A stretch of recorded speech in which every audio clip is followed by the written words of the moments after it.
It's time to start the show. The gang is ready. Let's go. Jim and Sam. Jim and Sam. Jim and Sam.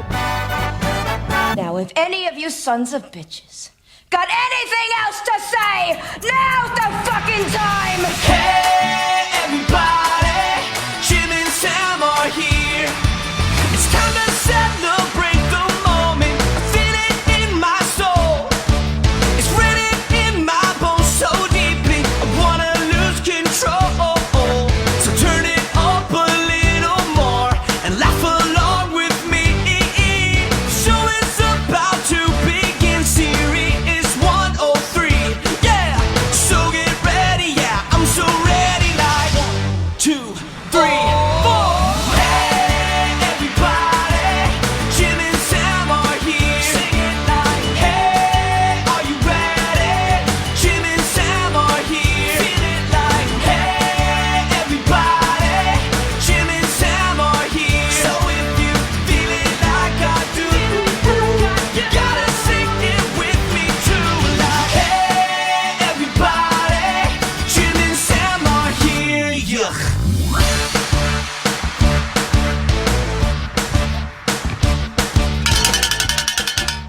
Morning. Good morning.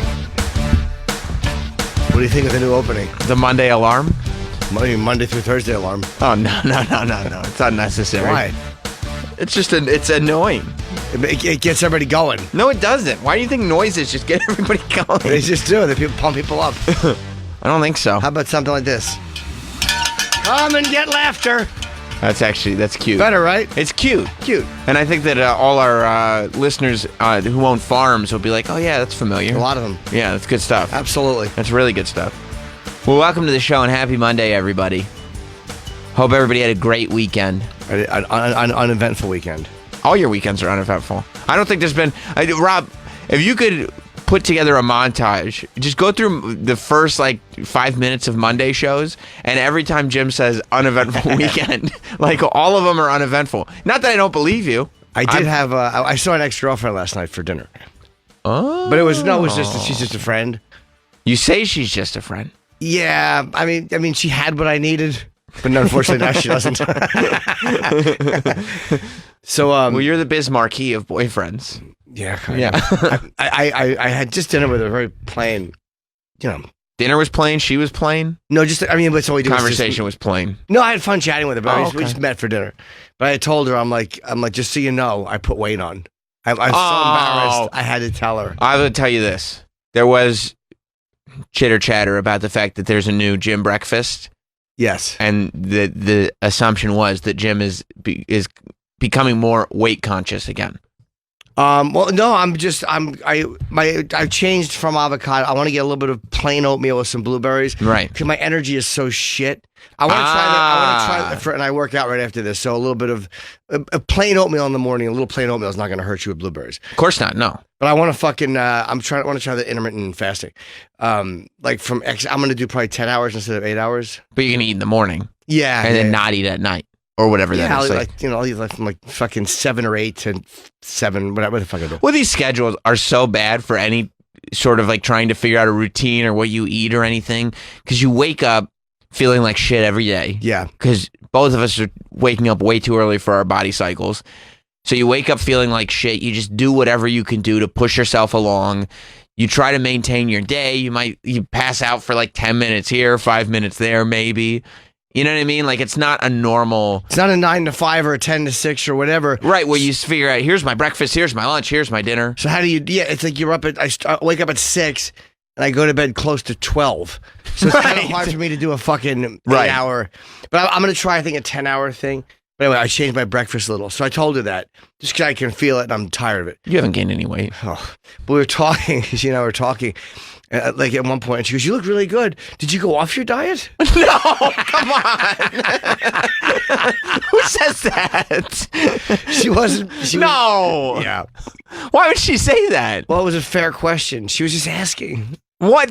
How could you couple those two together? Yeah. First of all, you're lucky because you're still, and Fat Jimmy Fridays need to continue. Yeah. Because you're not anyway, like you still look great. Yeah, like, I look better. Yeah. yeah, like Fat Jimmy was trouble. You are still you're still in very good shape. I'm better than. Yeah, I'm not worried about that necessarily. Right. For a couple of my pants are not as comfortable as they used to be. And you got 10 of them. I know. So that's a major issue. Yeah, but I mean, like if Fat Jim could know that that you now would look like you now, he'd be very satisfied. I'd be very happy. But he wouldn't be happy going with an ex who said, "What? So did you stop your diet? Did you go off your diet? Why did she say you look good? Did you go off?" Well, she was saying that she didn't mind, but I looked at a picture of myself from like a couple years ago. Mm-hmm. I do look like I had AIDS. It's too skinny. It was really AIDSy. Like I get skinny. why people didn't. It's like Kevin Smith. Like Kevin Smith was so big. Yeah. And then he had the heart attack, and he lost so much weight for his health. But Right. When you look at him, sometimes you're like, wow. But then you also, I think, probably when you start to get in shape, you get a little bit obsessed with this idea of like, oh, I could be skinnier, I could be skinnier, I could be skinnier, and you don't realize you've gone past the point now. Right. You hit a nice spot, and now you're too skinny to the point where people are like worried about you. So bulk up a teeny bit. A little bit. Just a little bit. You don't have to look like you fucking stage 4 prostate cancer. Right. But But I've seen a few old pictures. I kind of get what people were saying. Like, yeah, I get it. you're finding your spot. I was AIDSy. Yeah, lazy. Plus, I think with your lifestyle, people are ready to hear the bad news. Sure. So the minute that there's anything even remotely symptomatic, they go like, okay, that on you, especially AIDSy. Yeah. Does that make sense? And when I was growing my hair, look at how skinny I was in that picture. That was on a Gervais shoot with Eric Bana. Oh yeah. See, the problem is too that you were doing weird shit.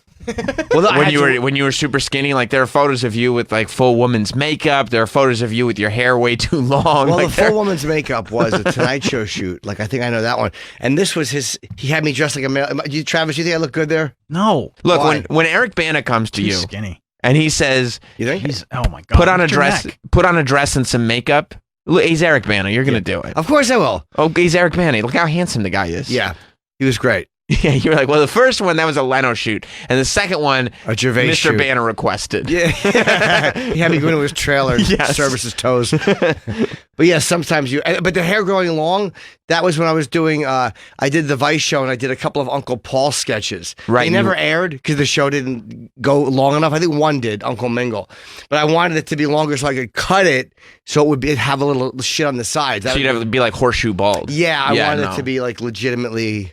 Well, you're dedicated to your craft. Unfortunately, like most actors, when they decide to plunge headfirst into a role, the photos of their transition into that character, like Christian Bale, wasn't doing stuff when he was getting all skinny for The Machinist. It was just he just showed up in The Machinist, or when he was getting fat to be what's his face, Cheney. Oh, You yeah. don't see that all happening because he's not doing a radio show every day. Well, He's you'll not doing catch comedy one every night. paparazzi shot of him getting out Yeah. of the SUV and like, oh, fuck, he's putting weight on. He's doing something. Right, because they make a few $1,000,000 and then they disappear for a while and then they make a few $1,000,000. How much fun must that be, though, when you're that good of an actor? Like when you're De Niro or you're him and like your body, you can just kind of fucking change your body when you need to. Like if you look at De Niro in Cape Fear, that must have sucked because you're probably drinking meat shakes or Yeah. Edward Norton in his American History X. Just when you're cut and you're just ripped. shredded.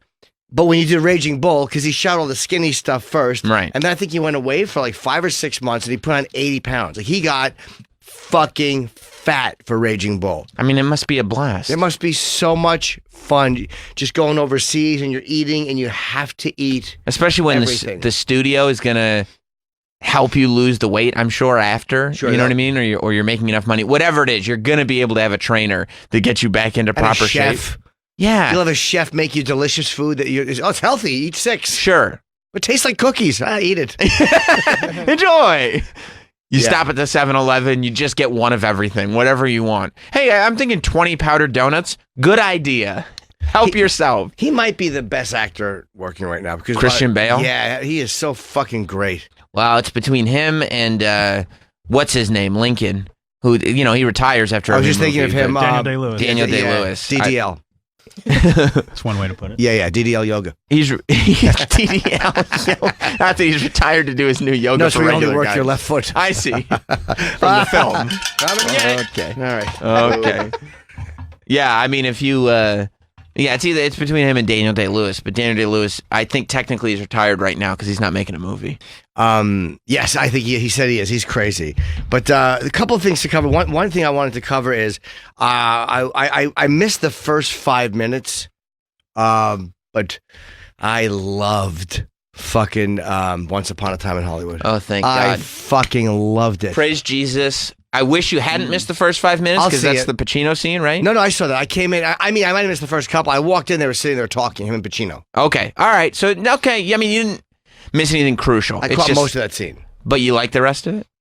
Loved it. Oh, praise Lord Jesus. It was long and there was a lot of dialogue, but I didn't mind it because I knew, first of all, I was prepared for it, and I knew it was fun to watch him. He was like a little kid with a fucking project. Like, because Tarantino loves all those old movies. So watching him do one that's, hey, this is a war picture. Hey, this is a Western. He was just like making little vignettes in the middle of the thing. He could have made them all shorter, but it's like he was just having fun with it. Yes. And I enjoyed watching that. Yeah, isn't it? And that's why I like seeing, especially because it's so rare in movies, when you see a guy or a person you see their creativity. Like, you see their process. You see them having fun, expanding. Like, this is the stuff that he wanted to do. You're watching this and going, this isn't some studio head with 100 people in middle management and everybody coming together to formulate the perfect movie that every single person is going to pass this test and that test. It's him. It's just a guy who was like, hey, here's this vision I had in my head. Isn't this great? And you go, yeah, it is great. Brad Pitt and the ridiculousness of it and the silliness of it. Bruce Lee and the fact his family is annoyed. It's like, you see what I'm saying now, right? It's so silly. The thing is so silly. They go, it made a mockery of Bruce Lee, and you go, yeah. Once Upon a Time in Hollywood, the character of Bruce Lee is a mockery. Yeah, the whole thing is it's not real. Margot Robbie as Sharon Tate was amazing. And now, do you think it's even more ridiculous that there were people going, hey, why didn't Margot Robbie have more lines as Sharon Tate? Did they say that? That was a real, that's when, at one of the film festivals, when they premiered it, one of the people, the whole cast was up there with Tarantino, and this reporter stood up and she said, Margot Robbie is this great actress and she's done this and she's done that. Why didn't she have more lines in the film? She, as Sharon Tate. And Tarantino just leaned into the microphone and said, I reject your hypothesis. That's funny. He just leaned back, and then Margot Robbie had to cover it. But yeah, I mean, you watch the movie, and she had the right amount. That was what he wrote. Of dialogue. Why didn't she have more? Shut the fuck up. Why didn't fucking Kathy Moriarty have more nude scenes in Raging Bull? Shut your mouth. Like, when you watched it, you were like, that's what, the amount of dialogue that the Sharon Tate character had fit the Sharon Tate character in the film, right? It was so great. I thought so too. And I love the way they handled the Manson family and the way they handled Charles Manson. Yeah. Who played Tex Watson? God, he was great. I don't know what the Austin Butler is his name. Dakota Fanning was Squeaky Fromm, right? Yeah, he was great. Dakota Fanning is a she. No, I mean, the picture, people can't see. The picture came up of Austin Butler, so he was great. It was such a good movie, man. Yeah. And I mean, Bruce Dern. Bruce Dern was in man. it. Uma Thurman's kid is one of the Manson family members. Who's the one that said you want your cock sucked while you drive? She was the one that. Who was in here talking about her? I remember that name came up. She was so hot. Yeah. Who was Wayne? Which one was Luke Perry? Luke Perry was.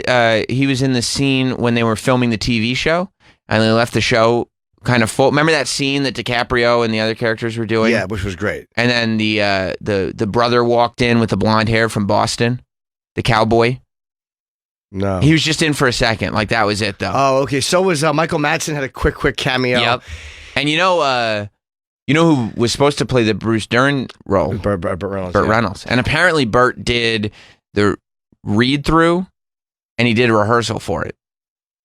Except then he passed away before the Bruce thing Dern shot. was great, He was though. fantastic. By the way, I hope he played the owner of Spawn Ranch, where Yes. Manson and his family lived. I hope DiCaprio gets nominated for this. He was so great. What about Brad Pitt? Did you like Brad Pitt? Yes, I don't think Brad Pitt should be nominated, but I thought he was very good. Because a lot of times Brad Pitt annoys you, but in this one, not so much. No, he was great. But it wasn't the type of... DiCaprio's was up and down and emotional and all this stuff. Brad Pitt was entertaining, but I wouldn't say should get an Oscar. DiCaprio plays an actor, And how great is it, like, seeing this guy who is just 1 minute he's crying, the next minute he's happy, he's just living in his own world. He's just like freaking out by himself. Yeah, he can't remember his lines. He's freaking out, and then the littlest compliment just puts him right back to square one, being normal again. Like, oh, okay, everything's fine. Yeah, he was amazing. I thought the whole thing was really good. It didn't feel long. No, I enjoyed it. You recognized that it was long, I suppose, but you knew it, but in it was a good okay. way. Yeah, I loved it, and I didn't know I would like it that much. I really, really enjoyed it. So I'm happy I went and saw it. I'll see it again. I kind of want to see it in 70 millimeter now. Did you see it just regular? Yeah, it's all that was available. Yeah, that's okay. Yeah, I thought it was great. I mean, that kind of does lead us into the incidents of the weekend with people talking about every excuse imaginable. Not so much violent movies anymore. Tarantino used to be on that list of people who got blamed for shootings. But, we had the big shootings in two. El Paso and Ohio, yeah. Yeah. One at a Walmart in El Paso right near the border. And then the other one was in Dayton, Ohio. Even the New York Post, Travis and I discussed this briefly, the cover of their thing says ban weapons of war. Or a little dramatic, but they're taking a stance against... they're not as conservative as they used to be. They're pretty conservative. They are, but they seem like they're more critical of Trump than I would have expected. They said President Trump, America is scared. We need to bold action. It's time to ban weapons of war. Like they're looking for, I guess, an assault weapon ban. Yeah, which is pretty unbelievable for the Post to do it now, especially a week ago. Don't get confused. A week ago when we were talking about the last mass shooting. Not one in the last 12 hours. No. This would be with the last 2, 3. It was 3 in a week. At the Garlic Food Festival in California. Yeah. That's the one where the Post decided to post the photo of the killer that we were talking about on the air. Yeah. This morning, 2 more shootings since then. Don't get confused. Yeah. The Post decides now it's time to ban weapons of war. Which is a big deal. I mean, a lot of Post readers are not going to agree with that at all. And it's much better than putting the stupid killer on the front. Killer's face on the front of it. No manifesto. Oh, the evil plan of the mentally ill deranged. It's funny how people are like, the one guy, he hated Mexicans and he went and killed Mexicans. Yeah. And people are like, well, it's Trump's fault. Like, it's not Trump's fault any more than anything else was anybody else's fault, which led this guy to feel this way. It's a fucking combination of guns and mental illness. If you go out and shoot people, you're a mentally ill person. Every time one of these fucking broken, worthless pieces of shit picks up a gun and shoots people, it's that person's fault. Yes. You don't have to like Trump's rhetoric. Maybe it's contributed to some bad feelings, but Trump's rhetoric didn't make a guy pick up a gun and fucking murder people. No, the question is, how did a guy with that potential pick up a gun and kill people? Yeah, that's what it boils down to. If somebody else, we've had shootings, way too many shootings throughout way too many presidencies. I mean, you're sitting there like, I was pretty bummed out yesterday because you want to say like, okay, something's got to happen now. 2 shootings in one weekend, something's going to happen, and then you go, nothing happened at Sandy Hook. Nothing's going to happen. Like that you go, well, now I don't feel safe going to Walmart. Okay, so you can't go to Walmart, you can't go to a bar, you can't go to church, you can't go to kindergarten, can't go to the movie theater. Right. Can't go to the mall. Go to my shows in Columbus can't go this to a weekend. concert. You can go to my Columbus shows Friday, Saturday. Not to plug it this time, but... No, you're right. And here's the nice thing about going to Jim Norton shows. They say that areas with a high, dense population are very risky. You should be fine at Jim Norton Absolutely. shows. No one's going to come in there and just look for victims and go, oh, this is empty. Right. What, are you going to shoot a bunch of empty chairs? Yeah. It's not going to happen. Let me go home. Yeah. But yeah, I mean, like Geraldo's on Twitter, and he goes, something needs to be done. And in the meantime, there needs to be armed guards at every public gathering. And some of the Twitter responses were great to it. Like somebody said, so what do you want to armed guard at every Baja Fresh? you want a police state where there's a machine gun on every corner? Geraldo had a great tweet. Don't understand how or why the white supremacist killer of so many in El Paso survives to be arrested. Wish brave cops killed the piece of shit. Sure, he's mentally ill. So was Hitler. Next time, kill the son of a bitch first. I agree with him completely. I like that one. Yeah, I love when these guys, when they shoot themselves, it's annoying because you know they're not going to waste away in jail. But there is something satisfying when the cops just fucking put a bullet in the guy. Scroll up a little, Rob. It was the second or third tweet down. Yeah, that's it. In the meantime, there must be active shooter-trained, heavily armed security personnel every place innocents are gathered. I don't think he's saying that in lieu of gun legislation. I think he's just saying, like, this is where we are. We have to do something. Yeah. He's pretty reasonable. It's funny, he's a news guy just saying, I wish they would have killed this piece of shit. But he's right. He's figured out a good niche for himself. Mm-hmm. You know, I do think that Trump's got to say something about the fact that they're all angry white guys doing the killing. Crazy. And that's specifically because he was one of the people, like a lot of us were, that were saying, why won't Obama ever say Muslim terrorist? Why won't he ever say Islamic extremist? Why? It's not to say all Muslims, all people who practice Islam. It's to say all Muslim terrorists, all Islamic extremists. Like, we should point out that it's all angry white guys. Occasionally you'll find a black, but it's 90%. Let's say 90%. Once in a while, it's a black guy doing it, or the DC sniper. The DC sniper fucked it up for all the work guys. But certain employees like who go on rampages are not white guys, but the majority of it is fucking white. It's angry white guys. That's who's doing this. It's angry white guys, and you know, not to say that's the beginning, middle, and end of it, but for somebody who's sitting there wanting you to call out who's doing what every time, that's something to be called out. Yeah. And there is something to be called out when they, you know, are racist people or white supremacists or whatever it is. You know? He should say something about that, because if anyone was, if it was a Muslim shooter targeting Christians, right, you should mention that. It is what it is. Well, if this is a white guy targeting Mexicans, you should come out and say that. You know, you just have to. Yeah, just as part of the story. Like, don't, because then when you ignore it, it just becomes such a bigger part. Like, why are you ignoring that? I think he's, with that whole, like, Omar chant broke out, send her home. Mm-hmm. He probably didn't want that chant to happen, but I think that he's scared of losing his support. I thought he's never run for office. His first time running for office, he wins. He knows that so many people hate him. And I think he's almost in shock that he has this many rabid supporters. And I think he's afraid of pissing off his base. So he doesn't want to say anything that might annoy them. I think he's actually, I don't think Trump is scared of much, but I think he's afraid of alienating the people that voted for him. I think that's a good point. I think that he's not willing to give up his base for the sake of putting down stuff that really should be put down. If he has a base of people who are hateful people, he's not really willing to take the hardcore stand against them, which is like, I think, the first president in a very long time not to be able to do that. And they say things like, when you have something like this and you call it domestic terrorism, and then people are like, look at Chicago. That okay, it's a different. That is true, right? Like, call it that too if you want. Right? I don't care. You know, whatever. That doesn't mean anything to do with. That's got nothing to do with this. Right. I agree with you. One thing. That's another. Call it what you want. But why are you bringing up that when we're talking about this? Yeah, like, we know black people kill each other. We know. Like, it's fine. It doesn't prove anything. And like, nobody talks about it. It's being talked about. It is. It's not talked about in the press the same way, but that's just because the press doesn't value black people's lives as much. That's right. That's if anything, you're calling out, racist press. And, you know, are the people who read newspapers, do they care about black people's lives as much as they should? No one is as outraged when it's a black guy killing a bunch of black people. Right. And what does that say? It's an ugly thing. Yeah. You know? White lives are valued more in this country. Right. Which is, it's the whole Black Lives Matter movement was based on that. Yeah. Not to take it away from anybody, but just to say, hey, look at all this stuff going on over here. This matters as well. But either way, it was fucking, you know. It's atrocious. It's just awful. I mean, what can you say? What else can you say? You talk about it every week. Yeah. It gets boring after a while trying to find something to say. There's nothing I'm going to say that's going to mean anything. It is what it is. No. No one's going to change the way they feel. Everyone's going to dig in a little deeper, get rid of all guns, defend all guns, and fuck all of us. Yeah.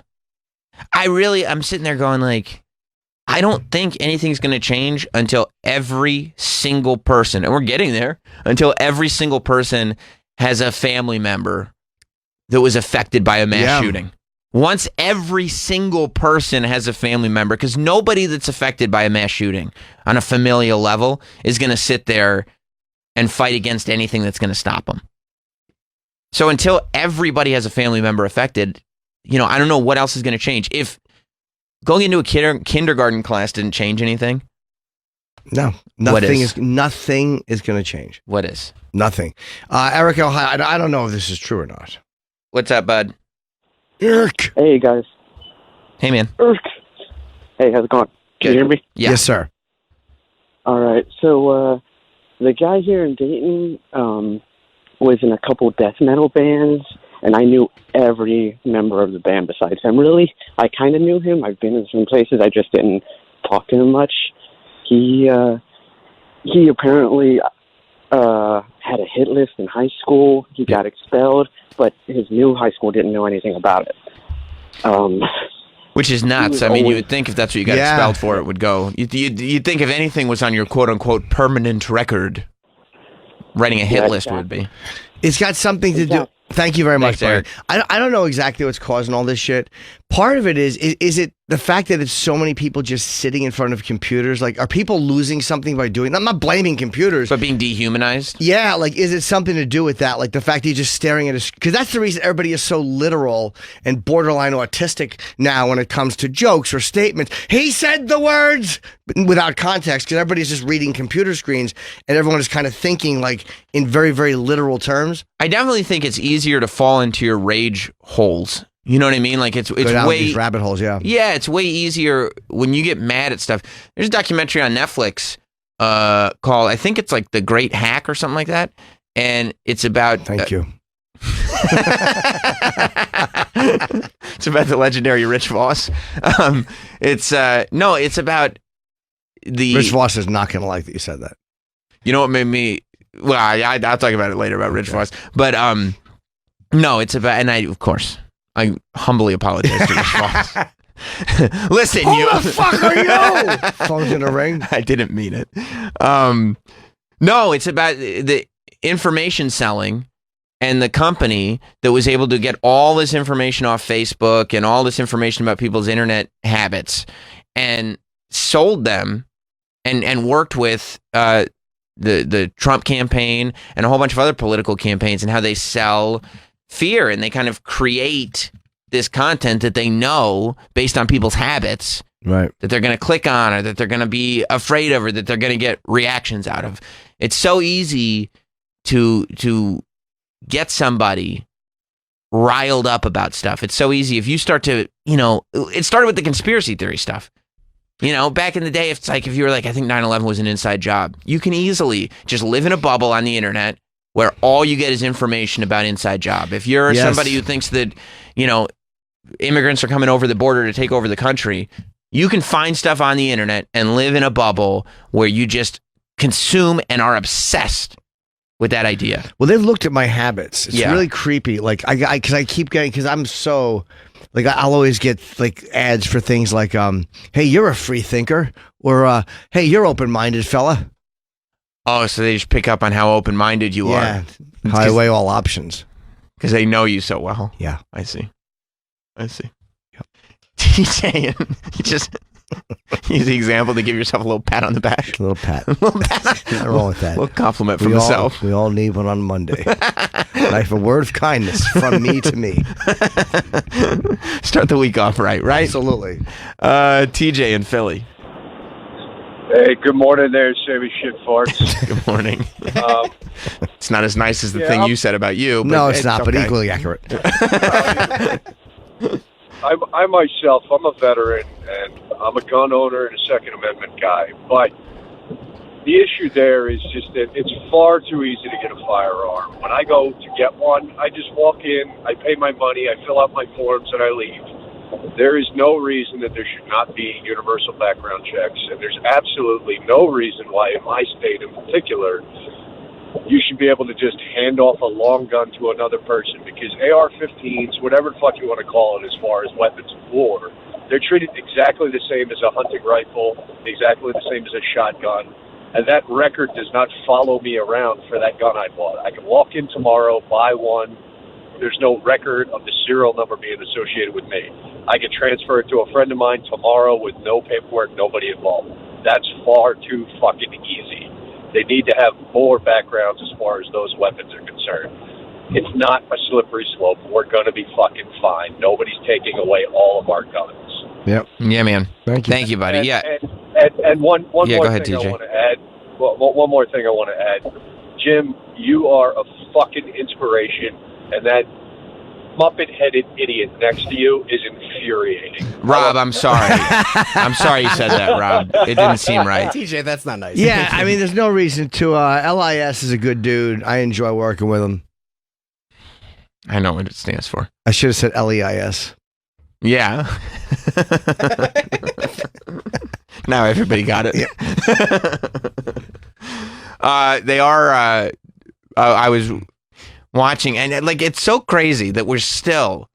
Like, it is outrageous to me that people decide that this is a reason when you have a weekend like this, that some people decide that this is a reason that they have to get on TV and just make shit up. Just come up with ridiculous sort of, here's what needs to be done. Here's what the problem might be. And it's like, you're just using this to get yourself some TV time. Liberals will blame Trump, and the conservatives will blame video games. We all know that's how it goes. Dude, we all know that's you where didn't it's even have going. to watch the news, did But you? no, everyone knows that's where it's going to go. And you're going like Chuck Schumer and Elizabeth Warren. You go, if you would just not talk about Trump right now, you would probably look stronger for it. And you go to the conservatives and you go, if you would just not talk about, are you really still talking about video games? Why don't you just bring up Marilyn Manson and Eminem? Is this 99? Because they said he referenced, one guy said he referenced video games in his manifesto. Yeah, but he was also repeating rhetoric that a lot of people are saying, but you're not referencing that. Like, it's just, the guy was a racist. He went and killed Mexicans. That's it. He's a mentally ill, fucking selfish piece of shit. He was able to get access to a gun and he killed people. It's not Trump's fault. It's not video games' fault. It's his fault. I sincerely could not believe that in 2019 we were still doing the video game excuse. It's terrible. It's been 20 years. It's been 20 years of the video game excuse. Yeah. It's the 20th anniversary of blaming video games for shootings. So people can't be shocked that Trump gets blamed, though, because, again, people are always looking for something to blame.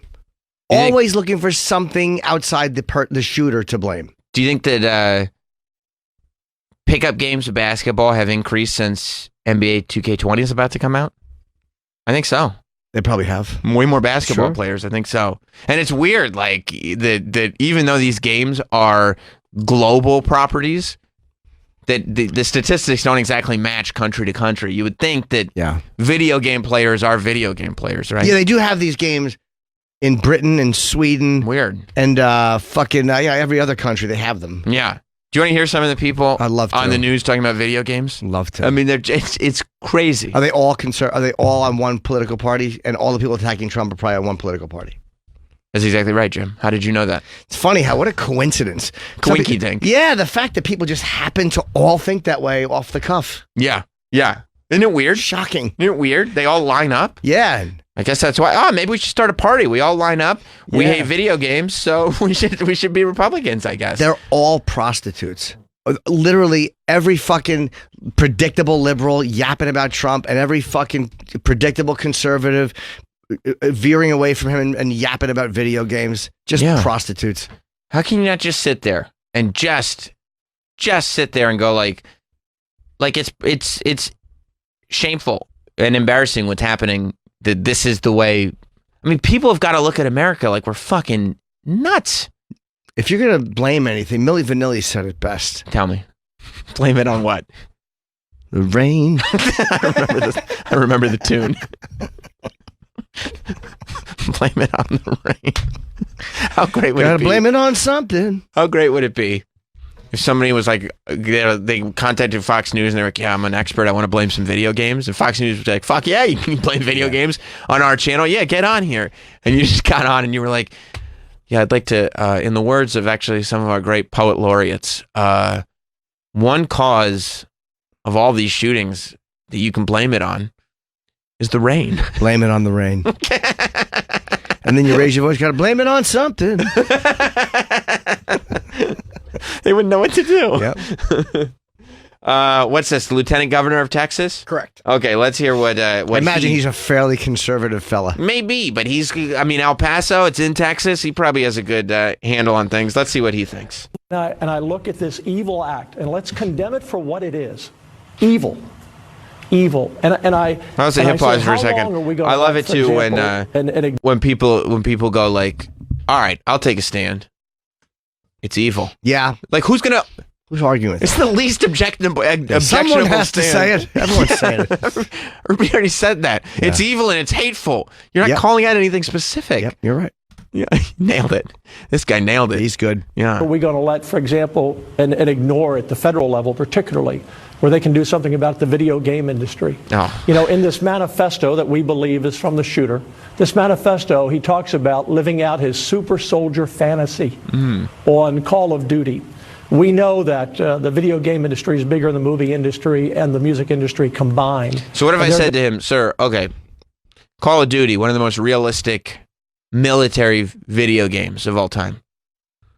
You think the military's to blame too? Well, sure. Of course not. No, I respect the troops. Of course not. Like, I mean, there's so many loopholes. If you're going to blame the video game, you would have to blame what the video game's based on. You would have to blame the way it's portrayed. You have to blame the war and like. By the way, this guy is doing what every other one of these assholes does. What's that? Stop calling the ramblings of a fucking broken nothing a manifesto. Right. Just say the fucking babbling diary.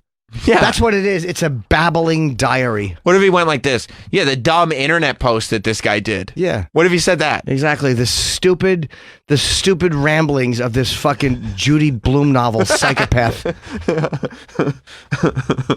In studies that say it impacts people, and studies that says it does not. Oh. But I look at the common denominators as a 60-some-year-old father and grandfather myself. What's changed in this country? Probably not out of touch. We've always had guns. We've always had evil. But what's changed where we see this rash of shooting? What is it? And Type of I guns? see No. a video game industry. Oh, it's video games. I didn't have video games when I was a kid, and quite frankly, I don't understand them. So I Yeah. can only imagine they're causing these here mass shootings. You know, they couldn't be type of gun. You got type of guns pretty quick. Yeah. That's one, I mean, It's one possibility. Like it has changed in the amount of time that he's And talking look, about. the video game industry, maybe there's a part of it. Like maybe the fact that you can sit there and shoot inhumanely, maybe it puts your mind in a certain place, so you get that plus a gun, plus that maybe it makes you a little less more desensitized. I don't know, but no, it doesn't happen in most other places. Yeah, I mean, I put on a Looney Tunes cartoon over the weekend. What was it? The news? Man, that's biting. Just biting social commentary. No, but I was watching, the stereotypical thing. Wile E. Coyote blowing himself up with dynamite by mistake. Yep. And I was like, whoa. It's just weird because it's way more violent than any cartoon that's on TV anymore. Right. Like, they don't put that stuff on for kids anymore. Daffy Duck used to get shot in the face. Right. And I'm looking at that going, I don't think my 2-year-old could handle this at the moment because he's just not been exposed to any of this. But I would say that desensitized people to violence and people having their faces blown off by dynamite. Why not make that argument? Why not? How come there wasn't a bunch of people getting shot in the face? Because the cartoons were almost more dangerous because they showed you getting shot in the face and surviving. It's a goof. Like you would get shot in the face, and then a minute later you were like, "I tell you, son." Yeah, like you just hold up a sign that says "ouch." Yeah, yeah. How come that didn't happen more? No, it's fine. Kill. In his manifesto, he said this is not a Republican or Democrat thing because he was concerned about robots and environment and immigrants. Obviously, a hate crime, I think, in my view, against immigrants from this young man. Just my view. We haven't had an official. It's obvious. It's just my view. But you hear how he goes, by the way, it's not a Republican or Democrat thing. It's not a. It's a you want to hear? You want to hear the next person who blamed video games on Fox? Love to. Yeah. It kept going. This is the House Minority Leader, Kevin McCarthy. Yeah.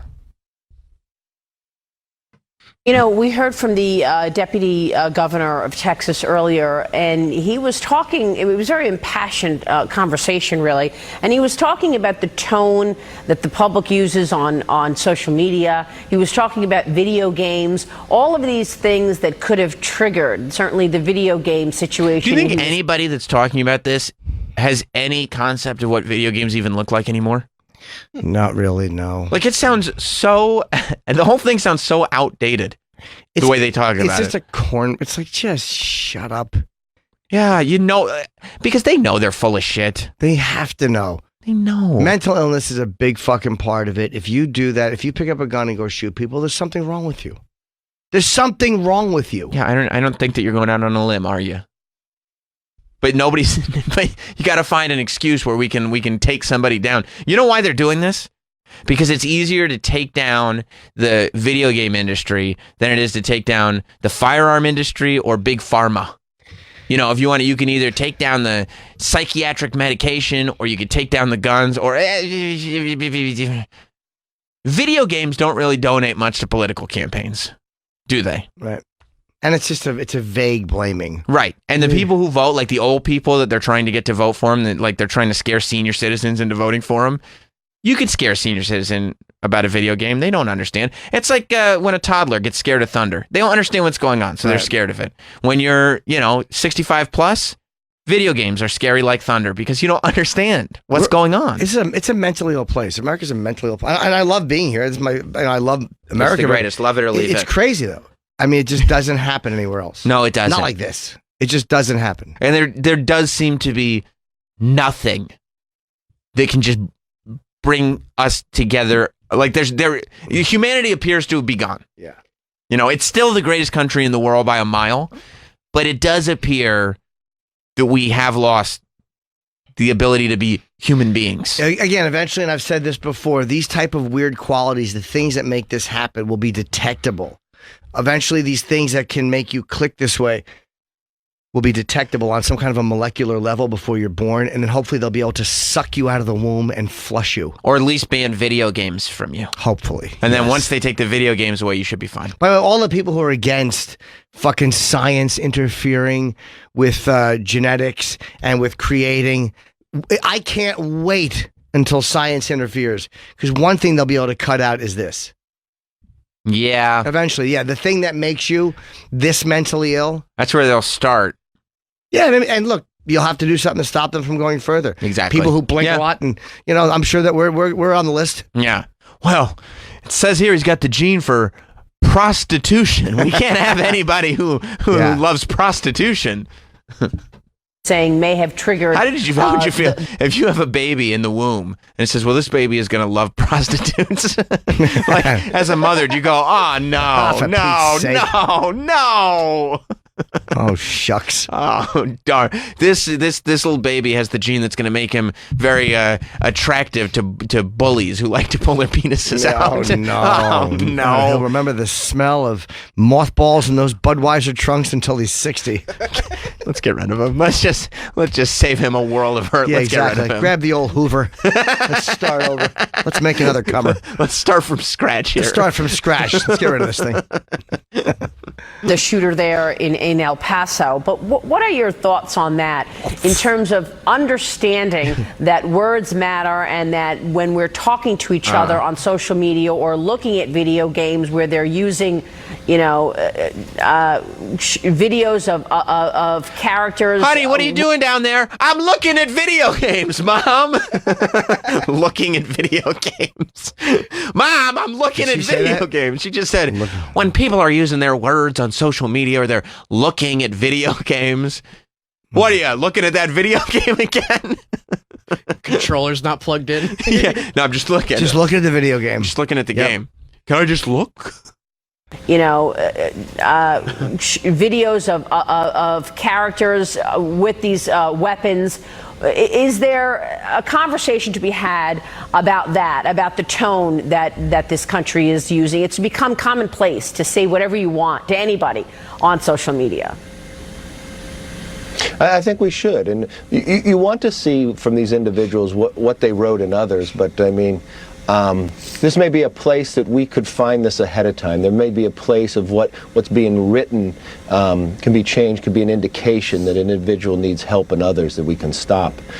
But the idea of these video games to dehumanize individuals, to have a game of shooting individuals and others, I've always felt that is a problem for you wonder, this is what you wonder, because they don't all, the people at CNN and MSNBC don't all sit in a room.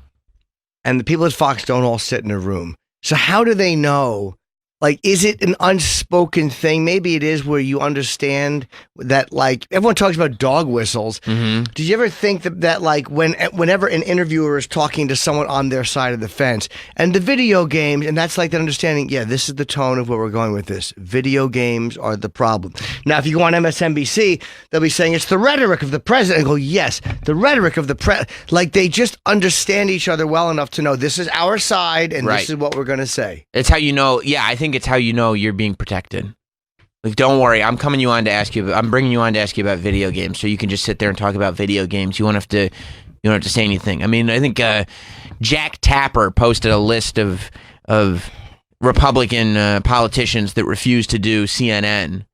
But then, like, one of them was this lieutenant governor from Texas who did Fox News, and I think that's because CNN knows that their gig is to say, like, don't you think the president should stop being so racist? Well, do they put out a thing on how many people won't do Fox either? I mean, let's be honest. Right. These fucking, they're all dickheads. They won't do. I like when they kind of cross over, but a lot of the liberals won't do Fox either. I don't talk to Fox. Right, exactly. Wouldn't Elizabeth Warren refuse to do Fox? I think so. Didn't she refuse to do a fucking town hall at Fox? But Mayor Pete did it. Yeah, good for him. Mayor Pete did it. Hey, it's a good point by Scott in Wisconsin. What's going on, Scott? Yeah, I'm not sitting here saying that it definitely is or isn't. A couple things. For one, the Republicans really don't blame the president ever when there's a shooting, whether it's Obama or Trump or whoever. The Democrats definitely switch back and forth. But to get to my point of when you first started watching porn, I mean, we had AOL and the stuff would come up slow and you'd jack off to a picture. Now you'd be so bored of that, and your porn level keeps going higher, dirtier and dirtier. Is that, I just don't see, I get what you're saying, how Scott. You can't look at it and go, is this what kids are doing, generations are doing? I mean, ask freaking Handsome Rob. I'll guarantee you, he couldn't sit there and jack off to a magazine. I totally get what men in it.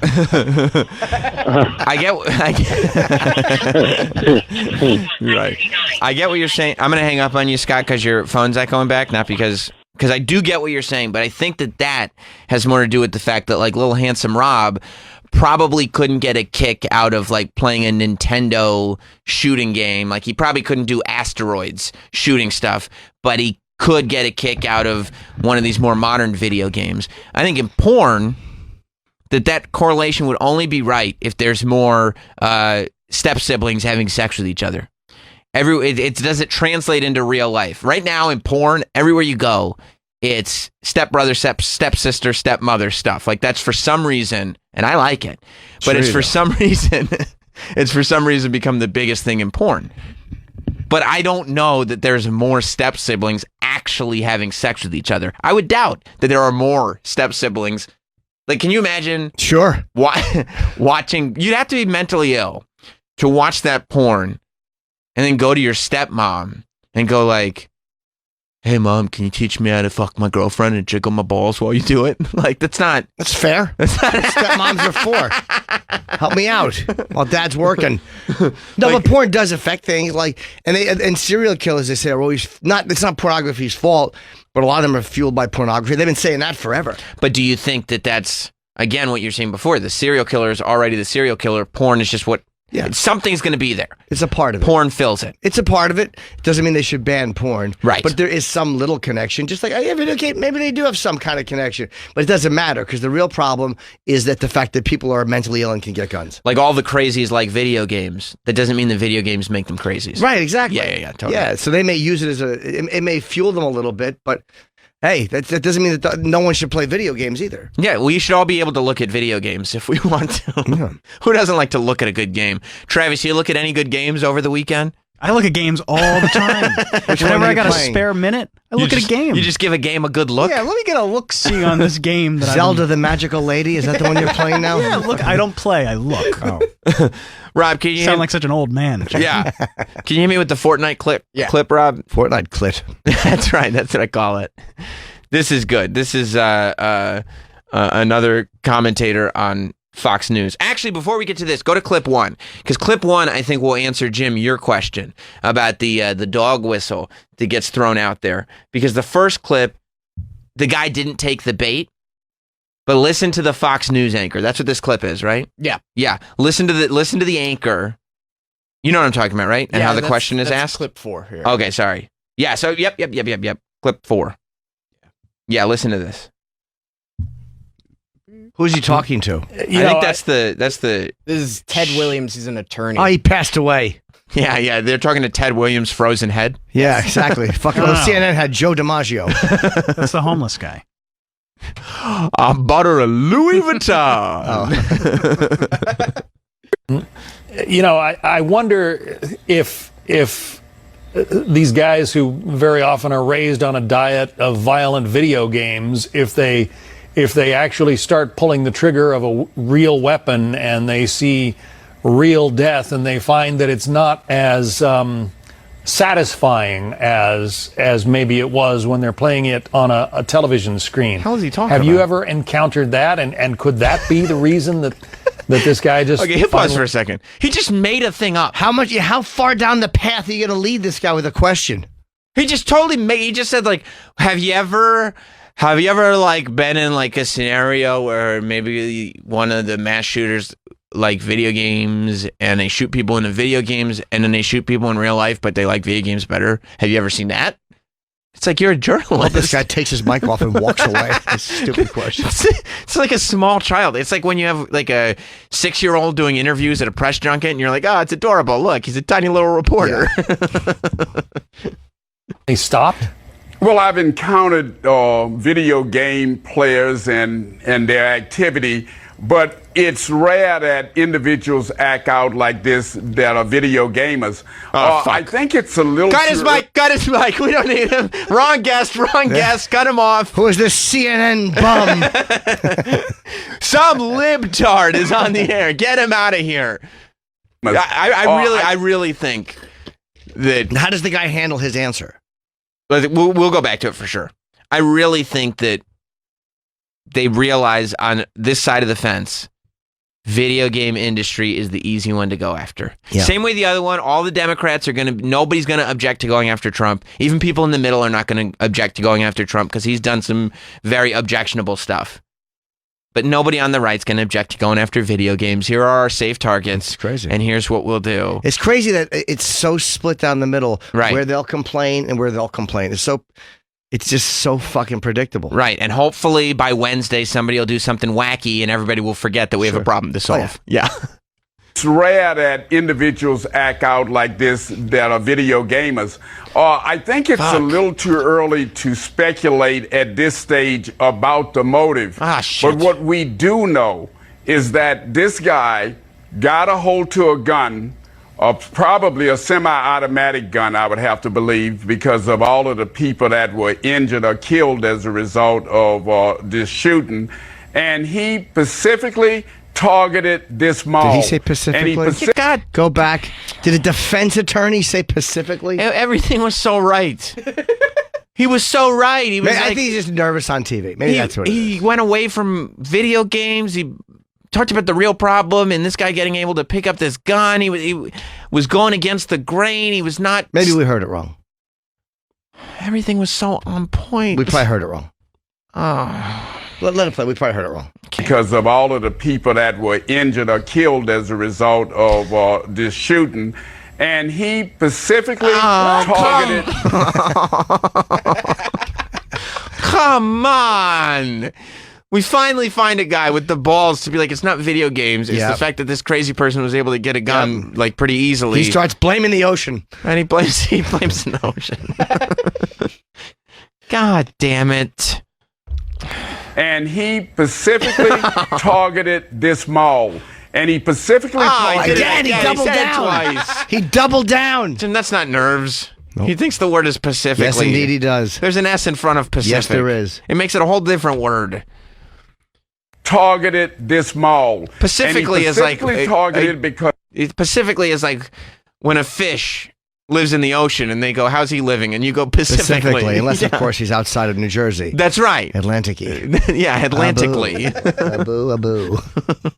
Clearly, it was a soft target. Okay. Well, look, I really appreciate everything that guy did until that final moment. It was nice to hear Bunny Colvin mess up the word.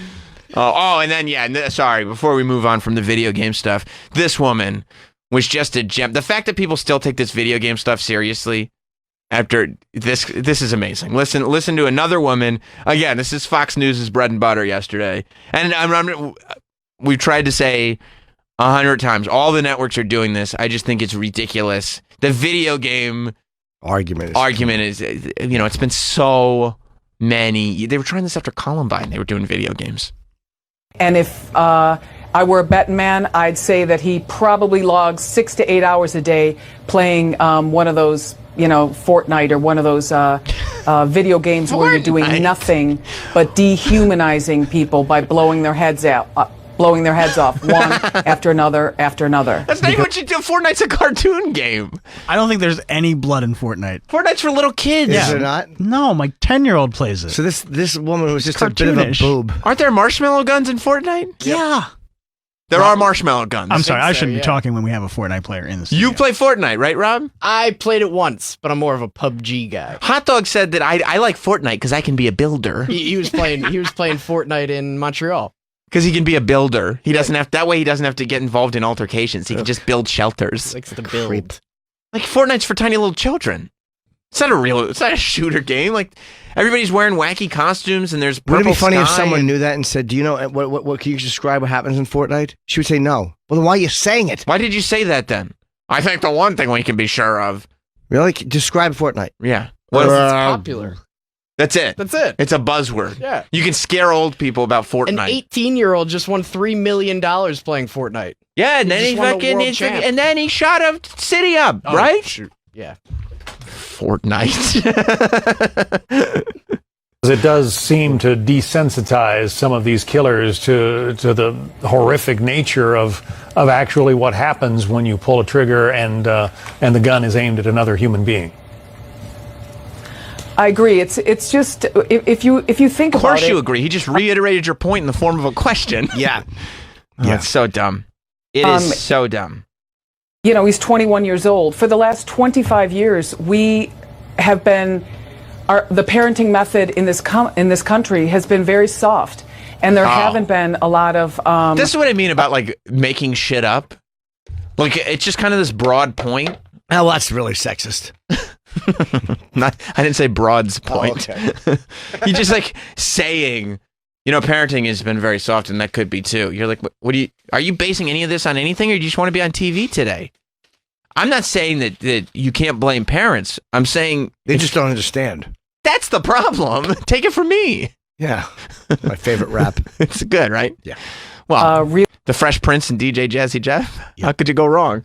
But to just go on TV and to just kind of, here's what could happen, that might have happened. Like, what are you going on TV for? If you don't have any expertise on this, shut up. Who is she? She's just some lady. I don't know. Lady? Maureen O'Connell. She's a former FBI agent. Whatever. Let me go to Zach in Georgia. What's up, Zach? What's going on, Jim and Sam? Hey, bud. First time calling. Oh, welcome aboard, Zach. Appreciate it, Jim. This whole thing is just very disheartening. Republicans are blaming video games and liberals are blaming Trump, but no one really wants to look and see the flaws on their own side. Like, there's obviously a gun control debate to be had. Assault weapons need to be banned. But there's a growing perception among, like, lonely white men that this country is leaving them behind, and that's pushing these people who are already violent and delusional to committing these horrible acts. And you just get on Twitter and search white men on any given day, and you'll see these people are blasted with this socially acceptable racism, and no one wants to talk about it. I think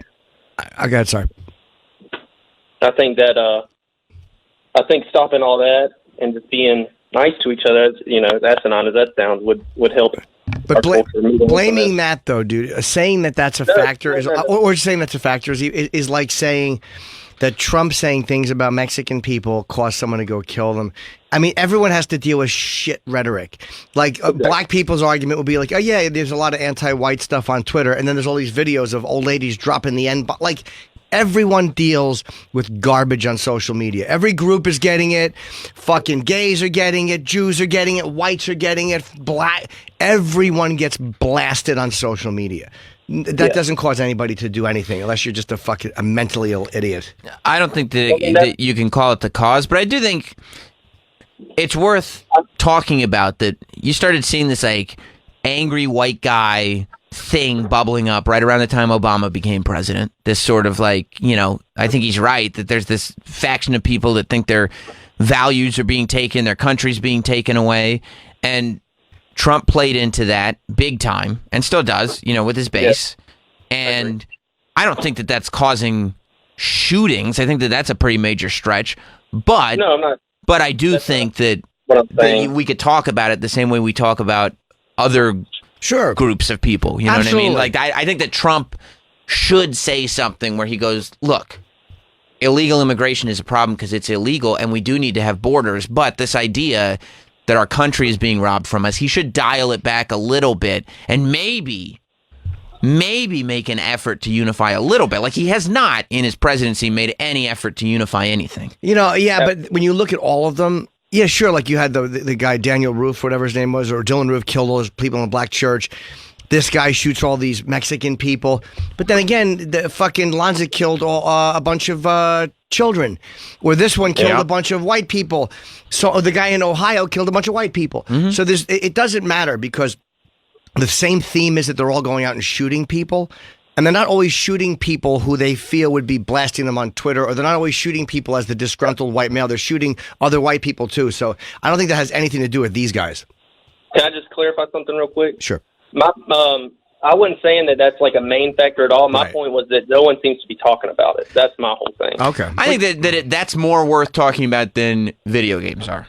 Yeah. Yeah. You know what I mean? But I mean, if we saw that every news place was like, here's exactly what's going on, you'd be like, that's bullshit too.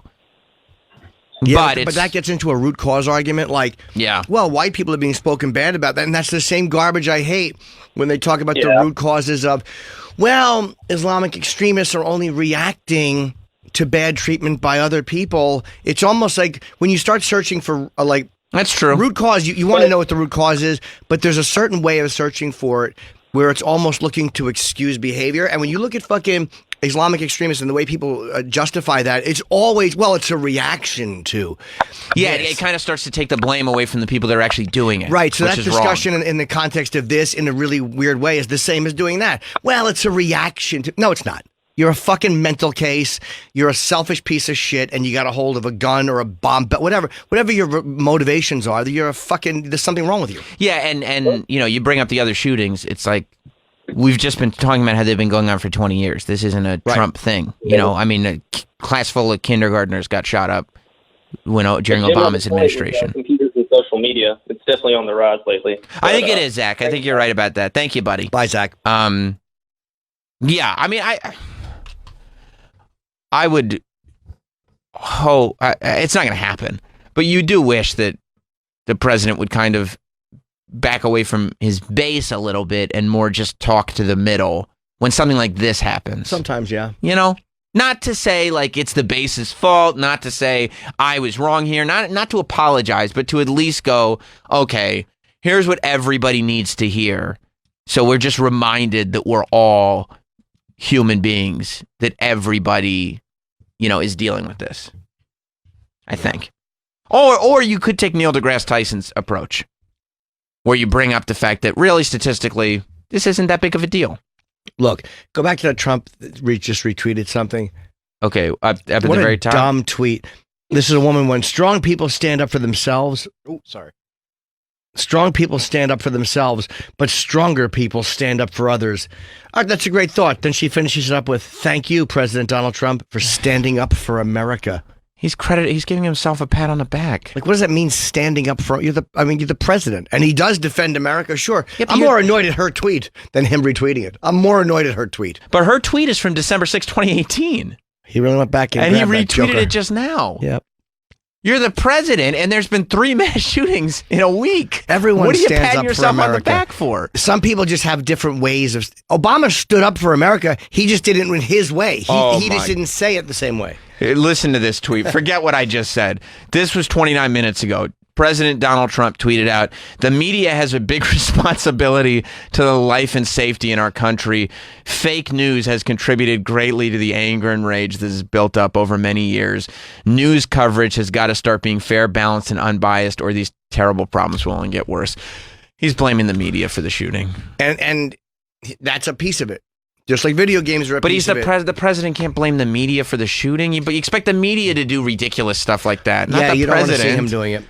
He should be big. Like, he shouldn't say, like, oh, I just thought CNN blamed me for the shooting. I'm going to blame them. He should say CNN to blame one individual thing. He should just go out against the shooter. Don't blame the media. We cannot let those killed in El Paso, Texas, and Dayton, Ohio die in vain. Likewise, for those so seriously wounded, we can never forget them and those many who came before them. Republicans and Democrats must come together and get strong background checks, perhaps marrying this legislation with desperately needed immigration reform. What the fuck? We must have something good, if not great, come out of these two tragic events. Immigration reform? After a bunch of Mexicans are murdered, like, I get that's your thing, but it's not the time to tie it in. It's domestic terrorism. It's white people doing the shootings. That is literally the same fucking thing as saying, like, after America was attacked on 9/11. Yes. And that fucking piece of shit from Saudi Arabia came to America and wanted to hand Giuliani a $10 million check and said something along the lines of, well, America really should re-examine its foreign policy. That was that thing of saying that you guys are partially responsible for your own demise. Giuliani wouldn't take the check. Good. It was a fuck you underneath a check. That's when he became America's mayor. That's exactly what that is. Like, hey, I mean, we do need immigration reform. Like, what are you doing? The hell are you talking about? Terrible timing. Even if you like Trump, and I try to defend when I think he's right, I stick up for Trump more than most comics do. But Jesus, how can you defend that? He's got to have a mental thing going on. Ill-timed fucking statement. That's got to be some kind of autism spectrum thing. Yeah. Where he just is so locked into being right. He can't help himself. I mean, he's still locked into immigration when in the last week, 3 white American men went through mass shootings, one of them in a border town against Mexicans. Yeah. And he's talking about immigration. We have to get good immigration reform. Like, yeah, we do. And I agree with him about immigration reform. I think a lot of what he says is right. But we're not talking about that right now. It's separate things. That's like saying that this young man was motivated by a poor immigration policy. And it's saying that those fucking hijackers were motivated by a poor America foreign policy. Yeah, is it so far to read into that he's saying, well, if we had better immigration control, he wouldn't have had that many people to shoot. He wouldn't have been that angry.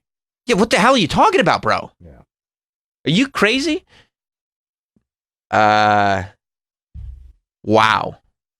I can't believe, I guess I can believe, but I can't believe he's just digging his heels. He won't get them out of the mud. I mean, this is like, we'll see what he says. He's going to speak at 10 a.m.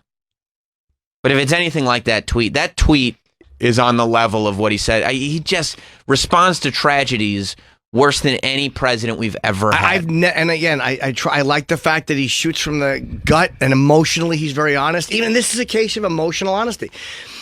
He's spitting it out, but it's like, what are you fucking talking about? I mean, this is the fuck are you doing? This is fine people on both sides level idiocy.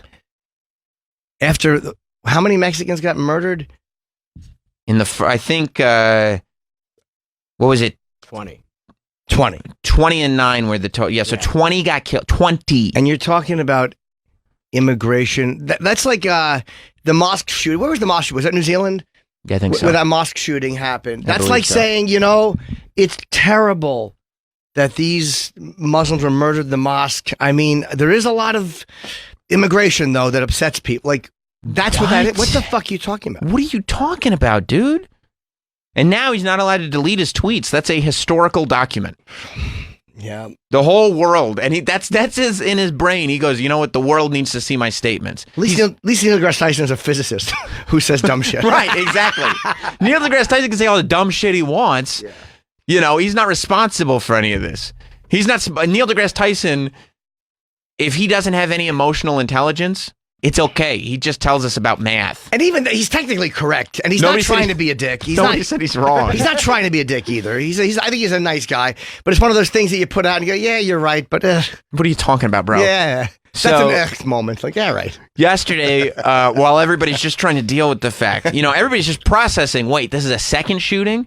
That almost 30 Americans are dead within 24 hours, and dozens more are injured.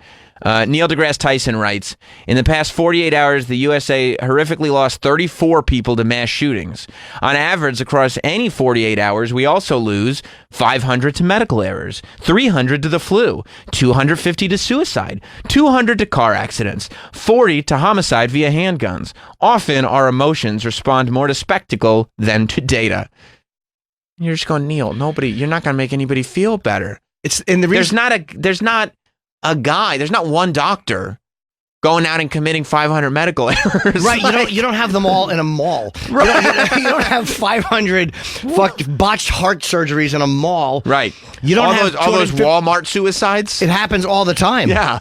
Or car accidents. People just crash in the wall. Yeah. How about the 300 people that died of the flu at that food festival? And one point he's missing is that the reason that this is so scary, and it is newsworthy, is because none of those other things are purposeful acts of violence against you by a stranger or another person.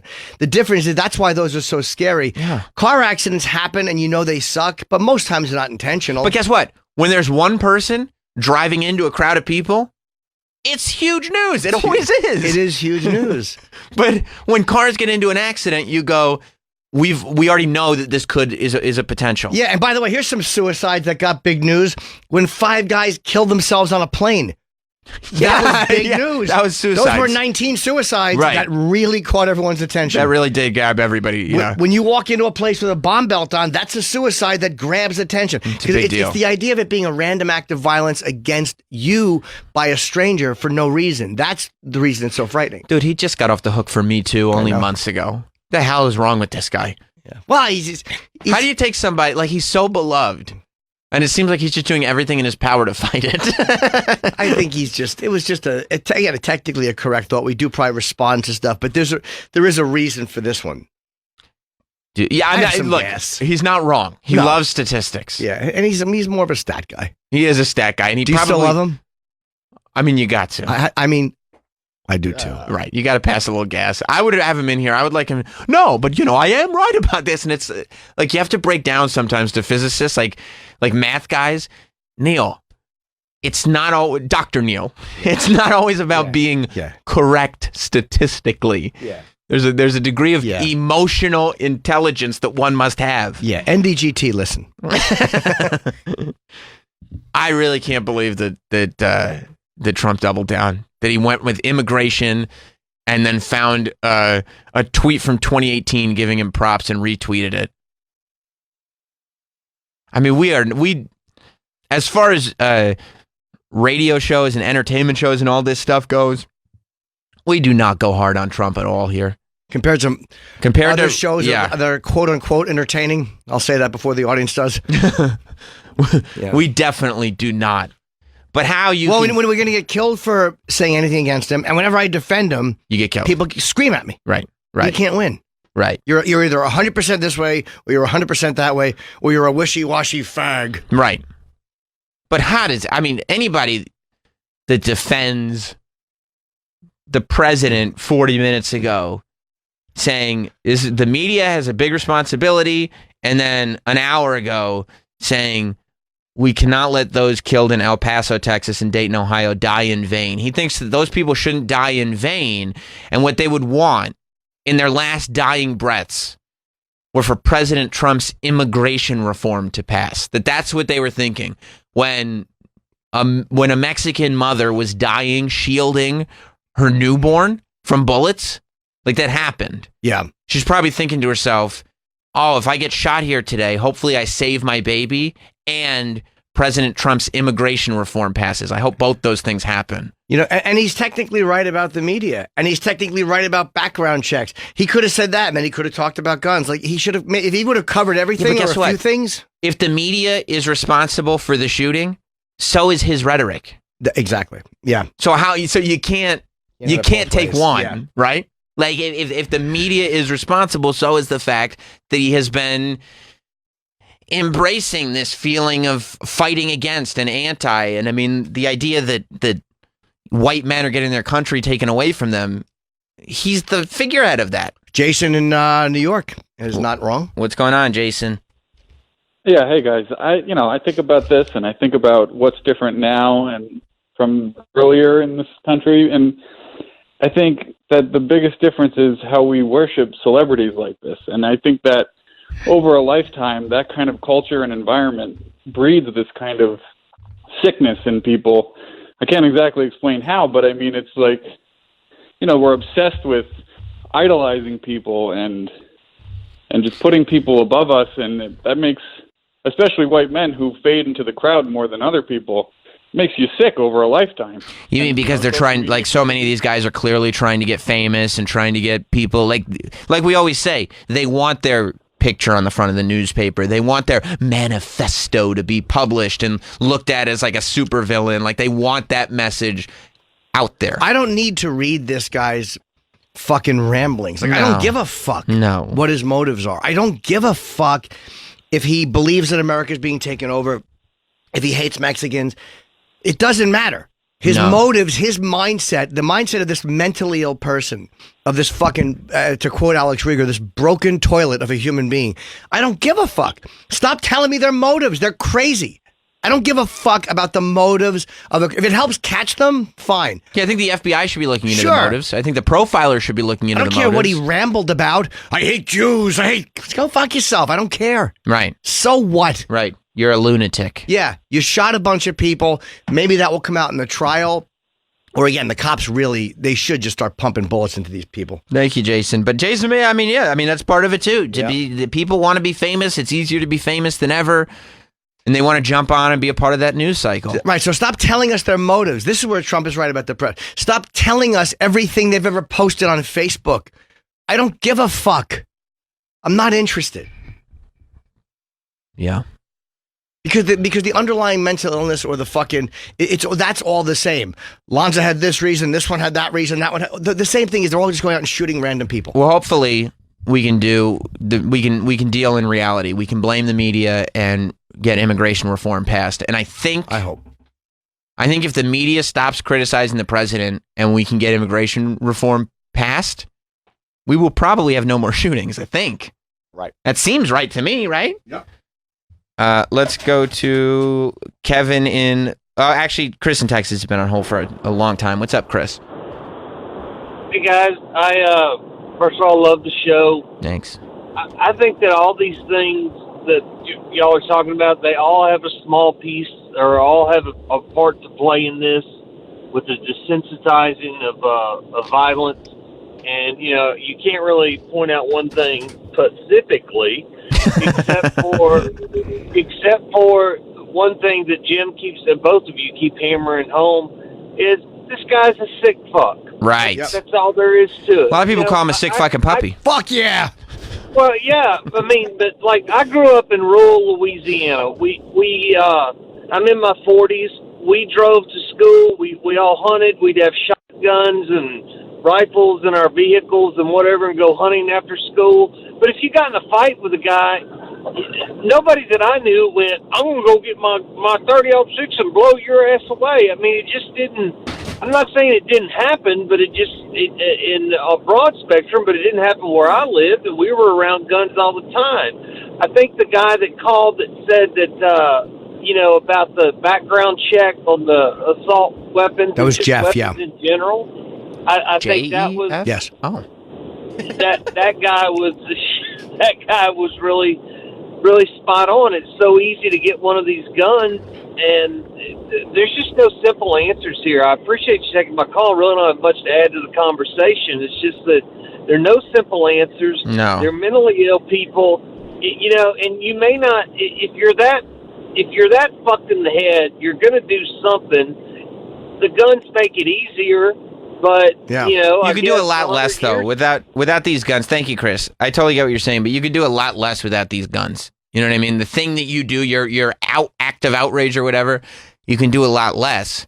Yeah, stabbings and stuff like that. I mean, there are other ways to kill people, but it's a lot more difficult to kill this many. I mean, this fast. Yeah. Think about how, both cases over the weekend. How amazing the cops were.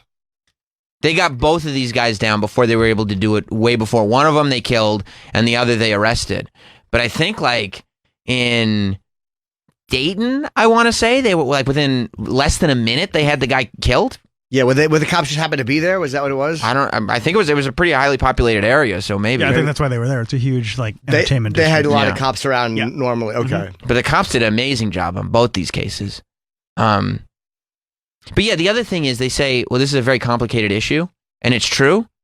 But it's been like they're like, well, there's no easy solutions. We've had 20 years to figure something out. Yeah, over 20 years, and it's just like there's been zero movement. In 20 years, it's only gotten worse. Yeah, it really has.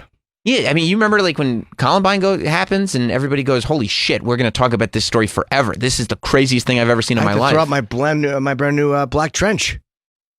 I had a black leather trench 2 weeks before that. You did? Terrible timing. Oh, I'm sorry to hear that. Yeah. I was smoking back then. I had a fog machine in my house. Oh, wow. Yeah. I would smoke in the fog and look afar. You wear your Doc Martens and your trench coat? Yeah, I was just thinking. Yeah. Pontificating to myself. Watching your video games? No. Oh, just pontificating. Yeah. Just thinking. Yeah. You had to get rid of it, though. Had to, because people were going to get the wrong message. It's a cool visual. I got to say. Yeah. It's a really cool visual. I remember a girl I dated wanted the leather trench for Christmas. Did you break up with her? Got her one. Or she did. She break up. Long. She break up with you? After she fucked someone, yeah. Got cum in her leather trench. She took a load in her stinky trench and then broke up with me with her leather trench. Sorry. Sorry to hear that. Kevin in Louisiana. Yeah. Hi, Kevy. About politicians and the media, how they treat different shootings. Like the two in El Paso and Dayton, they go after Trump, of course. I mean, he hasn't made it good for himself with these latest tweets you guys have been reading. But and then you got the shootings like in Chicago over the weekend. I'm only bringing up Beto because I saw his tweet, and he hammered on gun control and Trump on the two, and then Chicago just said prayers. Is it because who's that? They don't want to touch Chicago? I think he said Beto. Yeah, I said Beto. Oh. Beto. I don't know how you say it. Well, Beto stinks. I think he's going to be our next president. He stinks. That's the other thing. Thank you, Kevin. Yeah, you're right, Kevin. But that is typical. That's on that side. Yeah. How it'll be prayers, and Like, we're in a position now where we're watching these Democratic debates, and you got 20 people who are terrible. All 20 are terrible, and they're so bad that the president is sitting there blaming immigration for immigrants being killed. Yeah, it's and you're going like, what? Where are we? What the fuck are we doing? What happened? Do you know when we will start to get better? When all of us, it's almost like America is at a party and the lights are dim and everybody's kind of bumbling around looking for people they know and who think like them. Like when the lights go on at the end of the party and everybody goes like, wow, what a fucking mess. Holy shit, we are in a mess. Yeah. And everybody just starts cleaning it up and stops trying to find who spilled that drink and who knocked that over and who puked in the corner. And everybody just goes, every one of us is contributing to this fucking disaster. Right. We got to clean this shit up. His parents are coming home. Yeah, and I don't mean just some fucking, hey man, work together. I mean, people have to know it. Like, I don't care what a fucking liberal you are. Mm-hmm. You are just as much of an unreasonable cunt as the fucking guy in the NRA defending gun. You're just the same. Yeah. So stop letting yourself off the hook. And the same goes for all you fucking Trump supporters who think that you're fighting the good fight. You are just as unreasonable as people like Alexandria Cortez. You are just as obsessed and just as unreasonable as she is. Right. Yeah, I mean, it's wild. Like to fight fire with fire. Well, we can match extremism with extremism. And you're like, okay, great. Perfect. I once wrote a thing. I said, fight fire with fire. For people, fight fire with fire. Everybody just gets a bunch of singes. It wasn't a carefully worded thought. No, but it's still poignant. Thanks, man. It's still pretty poignant. It's still important. That's what it is. Everybody just needs to stop and just go. It's almost like I want everybody to like look around and go, "Oh my God, what a fucking disaster." What the fuck do we do? Instead of blaming everybody else, why don't you look at your side and go, where's my side fucked up? Right. Like, how come no one ever asks that? Like, wouldn't that be nice? Like when Paula Deen said the N-word, right? And everybody was like, look what she did. How come nobody goes, you know what? I've said dumb shit in my life. Right. Well, maybe it wasn't that word, but I've said dumb shit. Thank God I wasn't on tape. Yeah, why don't I give that person some understanding because I've said dumb shit? So when it's like that, look at what your side might be doing wrong. We know you're liberal, you want to blame Trump. We know you're Trump, you want to blame immigrants and fucking the media. Look at your own side and go, where's my argument a little fucked up? How am I contributing to this? Yeah, I wish people, their default would be, at this point, how am I wrong? Instead of immediately going, well, how does this prove that I'm right? Think about how this proves that you're wrong. Nobody will, because everyone's dug in with being right. Right. Like, oh, fuck, okay, maybe I was wrong about this part. All right, Michael in Indiana. What's up, Michael? Good morning. How you guys doing? Hey, Mike. Good. Love the show. Listened for a long time. Thank you. Thank you. Do you think in any way, when I woke up this morning and I read the tweet, obviously Trump has the worst timing of any president ever. Do you think in any way it could lead to a path that we actually get gun reform, with him mentioning that they could do some type of gun reform with a bill married with some kind of immigration, where Trump gets his immigration and we finally get some kind of action with gun control? Do you mean could they marry it like where he knows they want gun control? No, I know what you mean, but that's what all these guys do. They try to get something done, and then the other side tries to pile in their ideas, and then instead of just being something clean that's good because it's good for the country, it's a barrel of shit. Yeah. To sit there as the president, right? If he's saying, like, I know we need gun reform, and I'll give it to you if you give me immigration reform, how about you're the president and just say, you know what, I'm going to put my personal interests aside and just do what's best for the country. Here's some nice gun reform for you.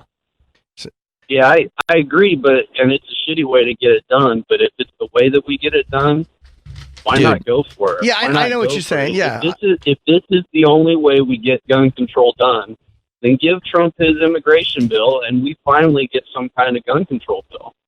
You shouldn't need that, though. It's unfortunate. No. You shouldn't. You shouldn't need that. Politics. He's the worst. I mean, in this, I've never seen anybody so bad at being a leader in the times of tragedies. Yeah, he's awful at saying, like, again, he's good when it comes to saying very positive things about America, and I really like and respect the fact that he does that. I like the fact that he's not ashamed of doing that. But in times like this, like Obama or even Bush, not about the politics, George Bush would never have come out and said so. He would have said something about the victims, and he would have come off as very sincere. Yeah. It's just a shitty time to tweet your agenda. And you can't even, in scenarios like this, you can't even go back and say, well, Obama never said Muslim people once, because Trump won't say anything about angry white men. He won't say it's all white people. He won't say it. Yeah, or he won't say the guns. He won't say guns are the problem. Thank you. Yeah. He won't say guns are the problem. It's just, they all have certain things they won't say. And while Trump is better than most of them at just kind of airing it out, he's as afraid of losing his base as anybody. Terrified of losing his base. And he's terrified of losing his base. It's wild, man. There's one more I wanted to get to as well, which is John in Georgia. What's going on, John? Oh, I love this. What's going on, bud?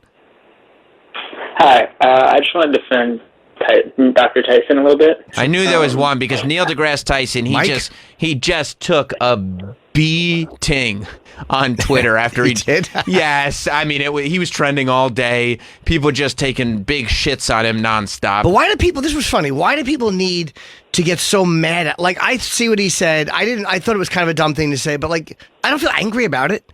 Like, I don't feel like, what the fuck, Neil? Why do you fucking idiots out there overreact to a guy offering an opinion? Sorry, go ahead. Well, sorry. I was going to call in earlier with a similar point than his. I didn't know you made it until I heard it on your guys' show. But I drive into work every day in Georgia, and there's a big sign that says how many people died on the roadway this year so far. So right now we're at like 839 in the state of Georgia alone. from just car accidents. But so. there's not a person who's out there causing car accidents to everybody. I agree with that point. There's a good tweet somebody sent.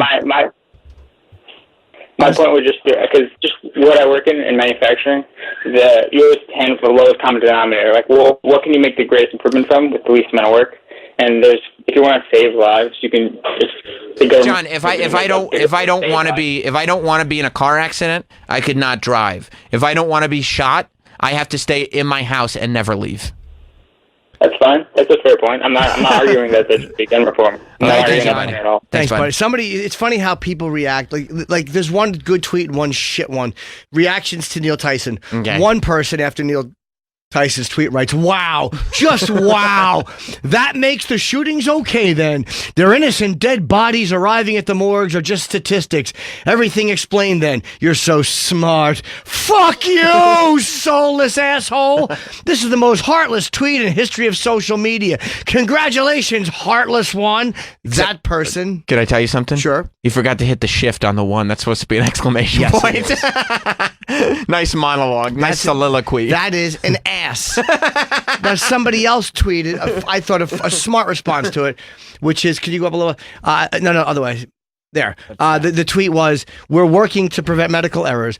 We're working to prevent the flu. We're working to prevent suicide. We're working to prevent car accidents. We're doing fuck all about mass shootings." That's good. Because that's not a fuck you to Neil Tyson. That's kind of countering his point with a smart thought. Even though I don't like that they said fuck all like they're British and they probably live here, but they heard Ricky Gervais say it. Well, yeah, they want to sound a little smarter. Yeah, so it's like, by the way, people who live in America who say cheers, you should be decapitated. It's the Queen's English. It's awful. Cheers. You're from the Bronx. Fucking idiot.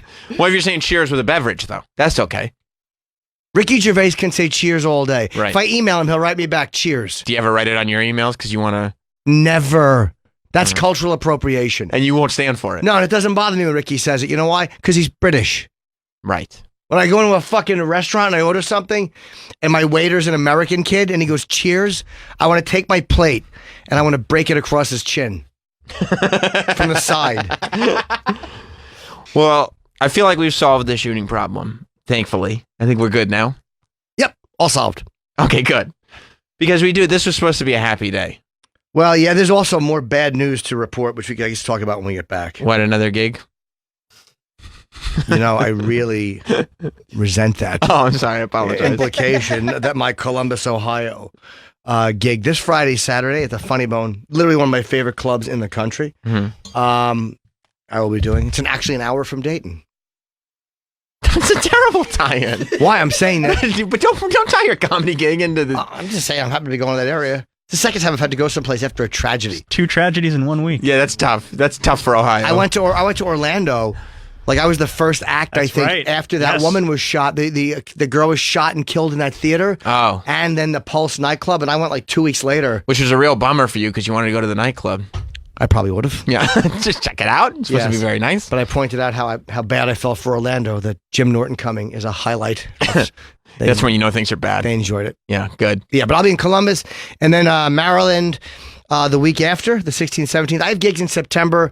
I have Denver in September. It's still not on my fucking website, but I do have Denver the 20th and 21st, and then 27th, 28th, I'm in Toronto at the Comedy Festival.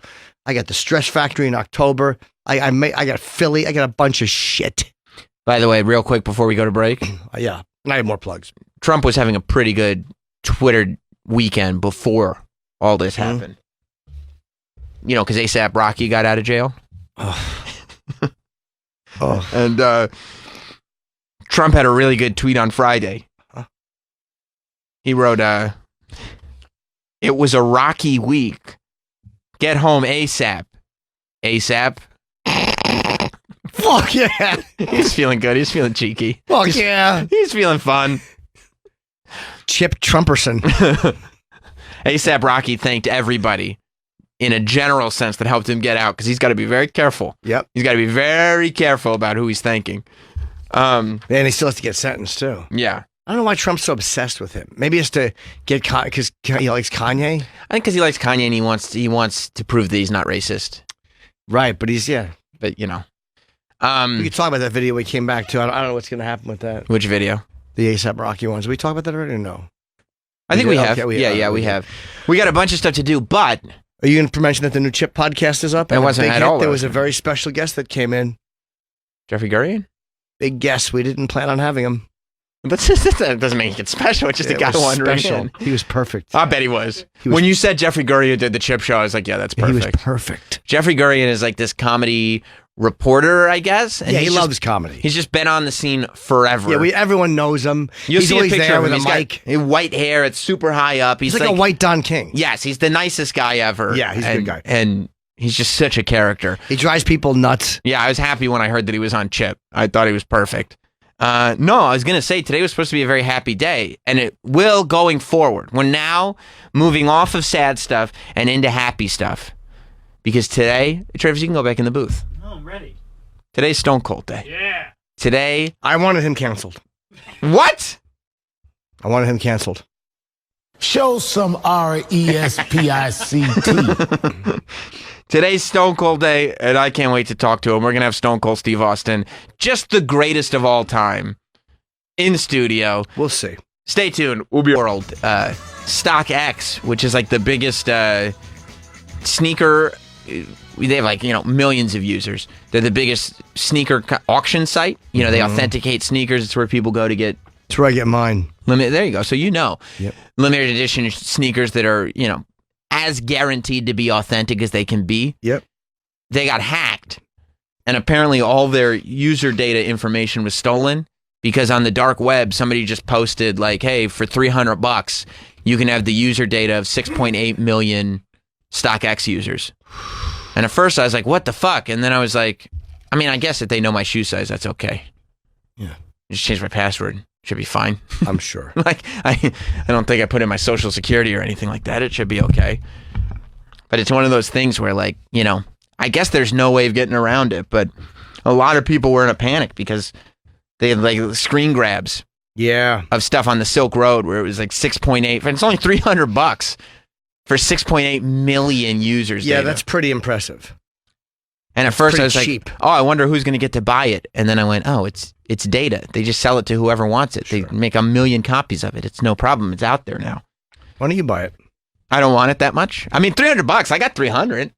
I'd buy it for 300. It'd be interesting to see what the average shoe size is, I guess. I would love to see. Yeah. Who's been buying this and that? Right. Let's see.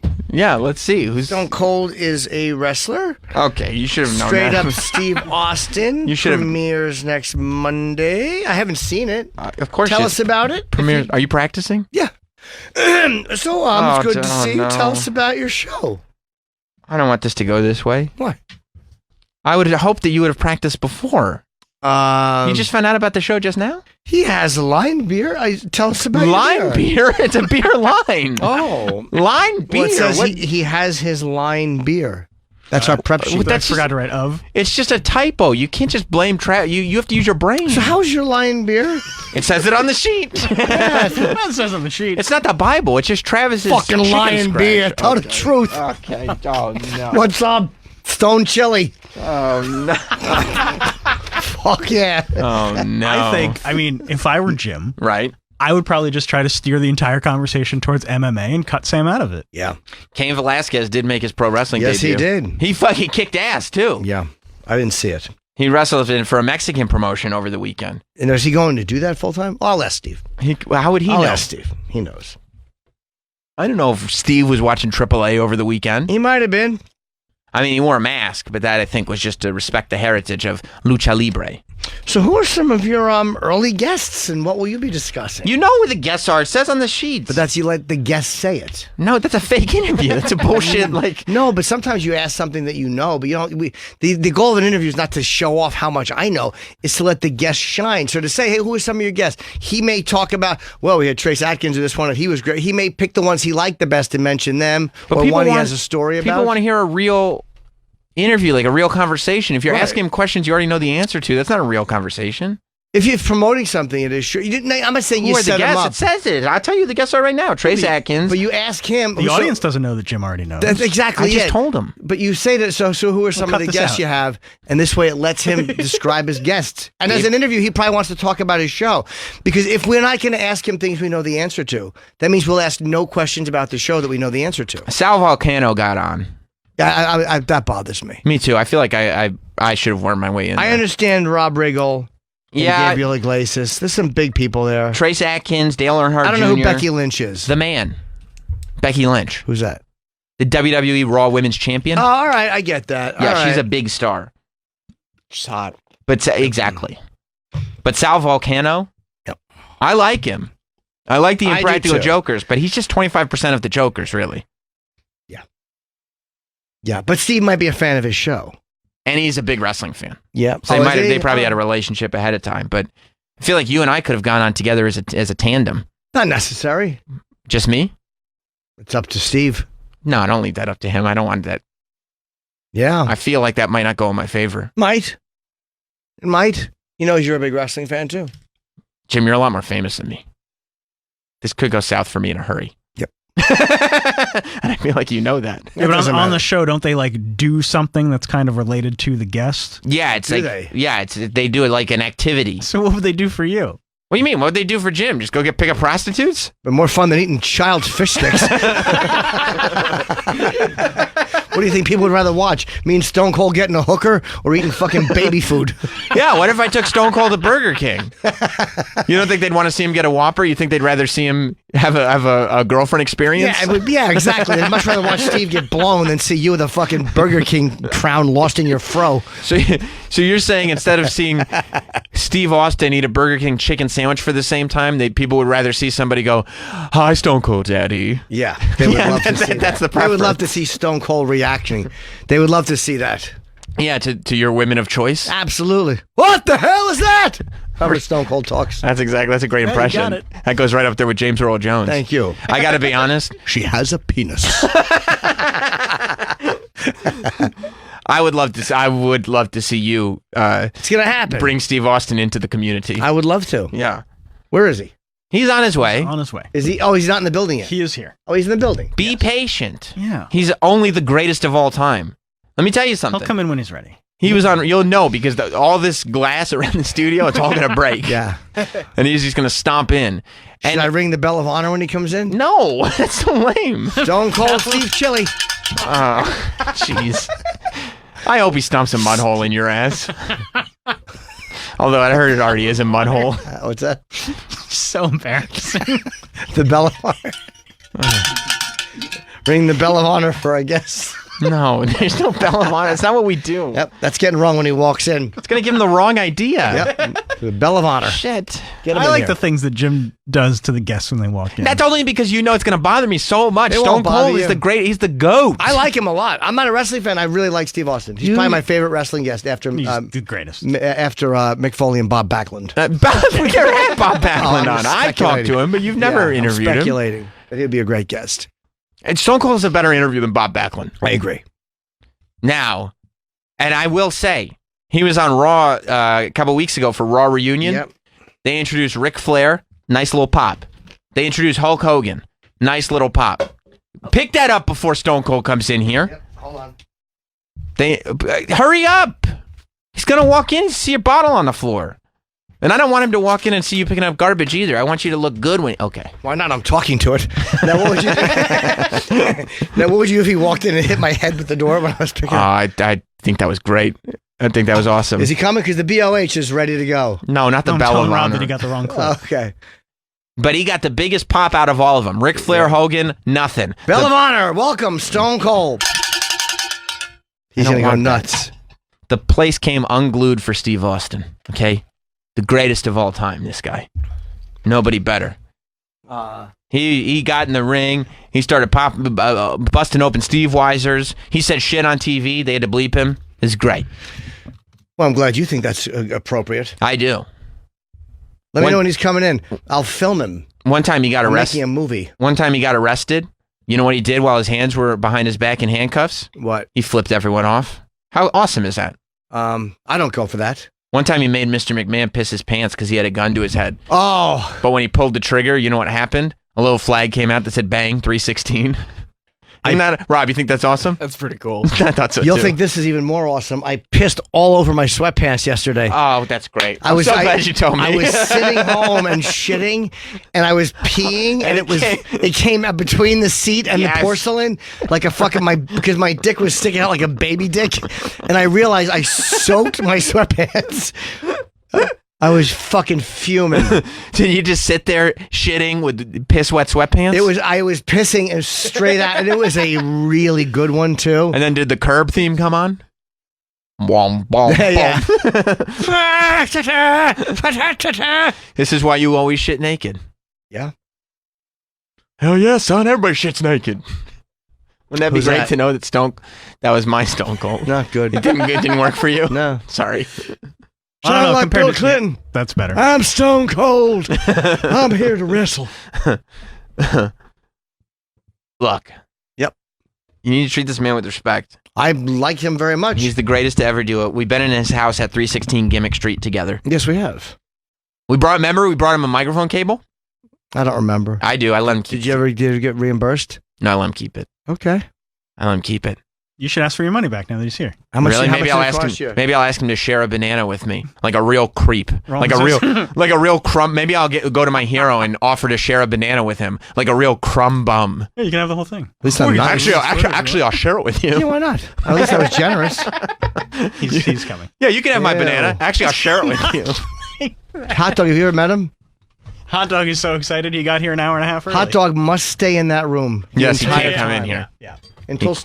Until Stone Cold has cleared That's right. the area. You're not permitted there to he come is. in. Look at him. He he's looks coming just in. like the Stone Bell of Cold. Honor. Hot Dog. No, don't ring the I'm bell. going to ring the Bell of Honor for Stone Cold. Oh my God! Where Don't is he? do it. Oh, here he is. The Bell of Honor Oh my for God! Stone Cold. Steve, I'm sorry you have to deal with the bell. Welcome to the show. That has to be the most goddamn irritating thing you could hear walking into a studio is a cowbell announcing your entrance. The Bell of Honor. That's right. We do it for our most honored guests.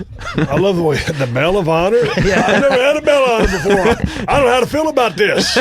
I wouldn't feel good. I mean, to walk into a radio studio and the cowbell is ringing. A specially designed Bell of Honor for Steve. Explain to me this Brillo pad that is attached to your face, Sam. Thank you. What in the wide, wide world of sports is going on here? Steve, you know how important it is It's terrible. for men to have masculinity about them, and you know that's something I've struggled with for a long time. No, not you. Not Yeah. you. I the don't. man built on chicken nuggets.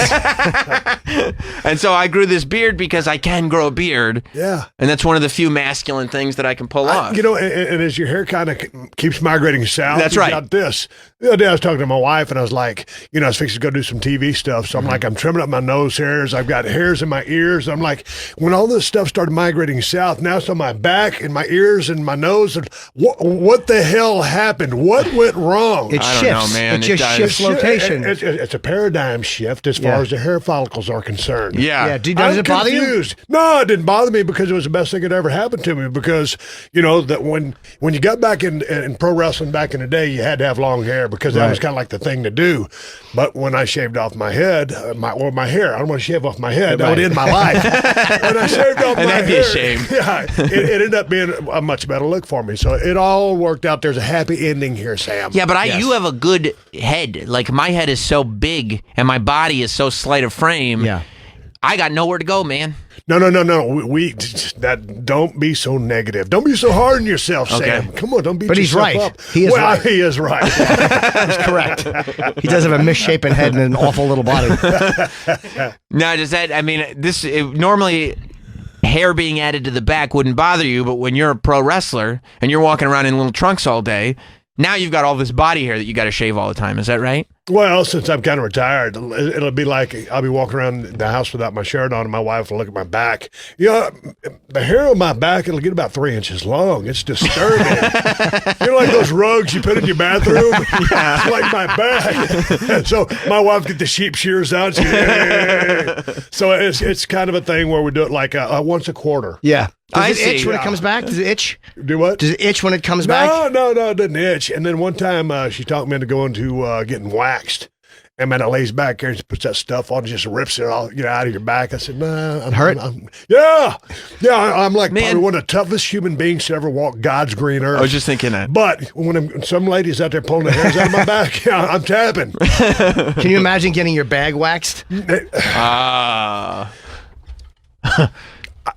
I do it for the right amount of money, but like on a double dog dare, no. But if I needed the money, I would. What if you want to do it for the TV show? What if you met somebody that you were like, okay, we got this TV show, we're doing interviews, but we're going on adventures, we've done everything there is to do, it's time to get a nice Brazilian wax. I'm passing. You are. You can't do it. TV show's not bringing in that kind of dough. Everybody's got a limit. It's apparently very painful. It is? Very, very painful. I've never done it. I don't need to. I'm very hairless. I shave. It's like 3 and I'm done. I'm totally smooth. You're with the weed whacker. Oh, yeah. No, I keep it nice and trim. I don't want to see it gray. Like I'm getting more gray hair, so I keep this short, and it's depressing. Neck to toe, you're bald. Pretty much, yeah. Wow. Yeah, it's boring. Wow. How can you do that? Once a week. I can. When I let it go, I can see how much gray is coming in, and I'm like, depressing. Fuck. Yeah, I don't need to know it. Like I know it, but I don't need to see it. Yeah. Same here. Yeah. Even like with the goatee, wake up, see a couple more gray hairs every day. Do you do anything with it? Do you dye it at all? Or? No, man. It is what it is. Yeah. Do you keep your head like shaved, like TV ready shaved when you're not doing TV, or if you're out on the ranch?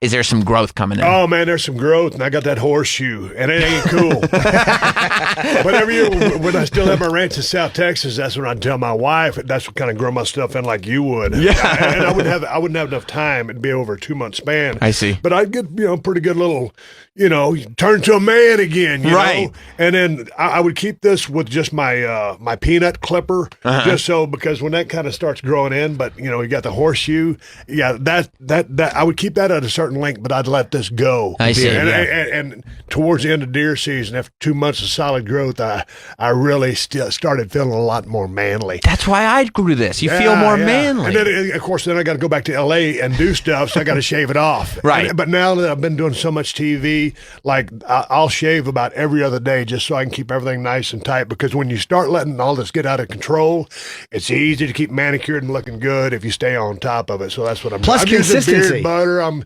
doing all kinds of stuff. The conditioner. When you shoot, you want to look the same every day. You can't look different and have long hair one day and short hair the next day. When you went back to Raw a couple weeks ago, did they have the beard guys there? Have you seen that the WWE's got beard guys at the shows man. now? Yeah. I'm going to throw my phone through the window. They got a beard guy. There's beard trimmers at every show now. Yeah. Like 2 or 3 guys. That's what Sam thought he was. Some guy took Sam into his car and caressed his beard. And Sam's like, do you work for them? And the guy went, yeah. No, I didn't know that. Oh, but to your point, there are a lot of guys on the show rocking these new beards. That's right. It's kind of like the end thing to do. Like we used to want the long hair back in the day. These days, it's all about a big-ass beard. Right. Now, do you feel pressure, especially when you're doing TV, that you got to keep the goatee because you just have to look like Stone Cold? You figured out your look.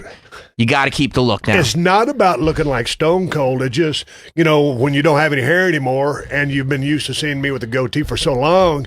I remember when I shaved the mustache off many years ago just to do like a low-budget movie, and I just had this, and I appeared to promote the Expendables, and all of a sudden, all I had was just this chin piece without the stash, and everybody was like, who is this freak? You don't look the same. We don't want him. We want Stone Cold. So this is the best look for me. And although I've been married and stuff like that for 15 years, I'm not trying to be an international. You're not trying to be a sex symbol and meet girls. Symbol. You're faithful. This is the look that suits me. I have a question about hunting too, because you're in the woods all day. Have you gotten ticks? Oh man, you got to watch the ticks, man. That freaks me out. Lyme disease scares me. Lyme disease, all kinds of stuff. I got to pull them off my dog. Yeah. Yeah, but that's different. And of course it's different. Yeah, and you can also bust out a cigarette lighter. There's all kinds of tick stories we get into, but maybe not. But yeah, man, to your point, man, one time me and my brother went out and you got this deer. So I figured, oh man, I'm a big macho dude, been in the gym, so I'll just pick the damn thing up, throw it on my shoulders. I carried that thing for about 300 yards, put it in the trunk of a Camaro. This is way back in the day. And man, I just had ticks all over me because you don't realize how many ticks those things have on me.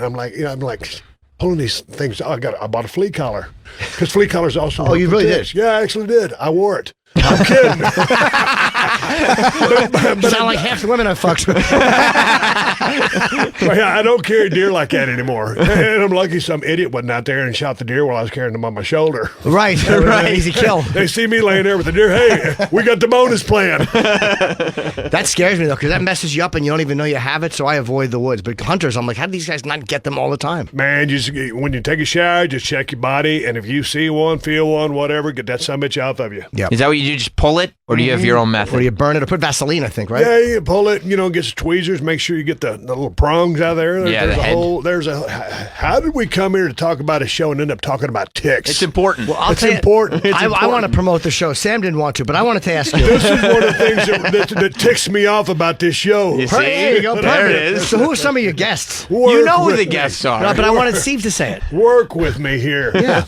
Man, we had Gabriel Iglesias on there, fluffy guy. He's like one of the hardest touring comedians out there right now. He's incredible. He's like a road warrior because 52 weeks in a year, he's out 46 of them. Yep. He's like the boys.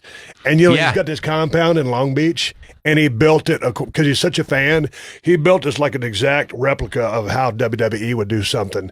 He's got his 18-wheeler with his merch on there. He's got his bus when he goes out on tour, and he's serious about it. And, he's crushing it. So doing arenas and theater, that son of a bitch makes a lot of money. Gabriel Iglesias is a hugely successful Can I tell you guy. how I know how big of a fan Fluffy is? I interviewed him, and we got to talking about wrestling, and I asked him for stories or whatever. First story he told me is that one time I got to take a shit in Stone Cold's house. Oh no! Hope you moved. He blew up my damn toilet. And the thing about it was, I think it was like the first time or second time he came over to do the show, but the first time he came over, and the thing about it was, I think it was like the first time or second time he came over to do the show, but the first time he came over, I was kind of like in one of those fitness kicks. Depending on what I'm trying to do, I like to drink. And so, little secret here. So anyway, but when I'm trying to get in shape for a show, whether you got to cut back on the alcohol. So at the time Fluffy came over, I wasn't really drinking. So he shows up at 11 in the morning with a fifth of Jacks, some tequila, Patron Silver, and a 6-pack of beer. So I'm like, Jesus Christ, are you kidding me? I thought it was kind of like a formality. When Fluffy brings all that shit over, you got to start drinking it. So we're hammered. He had to get his assistant or whatever it was to drive him home, and messed up the rest of my day. My wife was really impressed. But man, we had a really good time. I got to hang out with Becky Lynch, the man. And, I've known Becky for a long time, but to spend, when we film this show, it's a half-hour show, but it takes all day to film it. And we're doing different setups, different activities, stuff that, that would come from my world or that would come from someone else's world, and we're doing it together. Mm-hmm. And I get a chance to learn about them and what got them to be successful or what drives them. It's like a talk show where we're getting to know each other and doing activities to help facilitate the process. What's something you did that you would probably not have done otherwise? What was one of those things done? We did Brazilian wax. Other than the Brazilian wax, I put an apple on my head and let Trace Atkins with a bow and arrow shoot the apple off my head. Really? No, but it sounded amazing. I was ready to tune in. Man, we went down to Charlotte, North Carolina, and hung out with Dale Earnhardt Jr. And I'm a huge car fan and race fan, and sort of hang out with that guy. And then we're riding around in his pickup truck, and he drives slow as molasses. Mm-hmm. Get him out on track, it's a whole different story. And to find out why he ended up leaving the business, kind of. Not for the same reasons I left, but there's always kind of like there's parallels, an end point, parallels, and to go to Cleveland and hang out with Baker Mayfield and to get a dose of what that guy is. Who's Baker Mayfield? Baker Mayfield was a Heisman Trophy winner and the first guy taken an NFL draft a season ago, and then came in for Cleveland. Can't believe you didn't know that. And Tyrod Taylor goes down with an injury, so he comes in 3-4 games in the season and throws 27 touchdowns. He broke Peyton Manning and Russell Wilson's touchdown record and didn't really start the entire season. So just a very accurate quarterback, came with some controversy. He was never, ever plan A, even coming out of Lake Travis, and he walked on at Texas Tech, got an injury, walked on to OU, Oklahoma, and then got drafted #1 and won the Heisman. So he's just this guy who was never supposed to be the guy, but he is. and he just has this air of confidence, and he's very charismatic, and guys rally around him. So I got a chance to really meet and hang out with a lot of people out here. And Sam, I've been off the road for a long time. Yeah. So to get back on the road, it was kind of fun. You liked it? Well, yeah, because I always think when you travel as much as we did, you kind of turn into a zombie, and you're going through everything. You're making your towns. You're going to the gym. You train, do all your stuff. You show up at the building. You work your ass off, and it's off to the next gig. And that's just life. But when I had to leave, after WrestleMania 19, and it took me 3 years to turn back into a civilian. So I don't really like to travel anymore. But to travel for this show and go meet some of the people that I've met, and to go to some of the towns which we used to sell out every single time we went to, it's cool to go back to those places. It's probably also nice knowing there's an end point here. I'm filming X number of episodes, and then I'm back to life. Yeah, and to get on Becky's grind, well, and a lot of these, because Fluffy was on the grind. Hell, he brought his tour bus, because we got a chance to film that actually in L.A. Mm-hmm. So he brought his tour bus down, so he would just hang there. But yeah, everybody's doing their thing, and for me to get back out on the road or to do most of these in L.A., and I can be back at the crib. What do you think? You talked about having Becky Lynch on. What do you think of the fact that she goes on this run that started about a year ago, and for the last year or so, every conversation about her is, she's the next Stone Cold. She's the next Stone Cold. Your comparison to her comes up more often than just about anything. Yeah, it does. I think it's because we both came from pro wrestling, right? And because she also gets a lot of comparisons to Conor McGregor. Yep. She's Irish. Yep. And he is too. Mm-hmm. But man, I think she's done things. There's parallels, surely.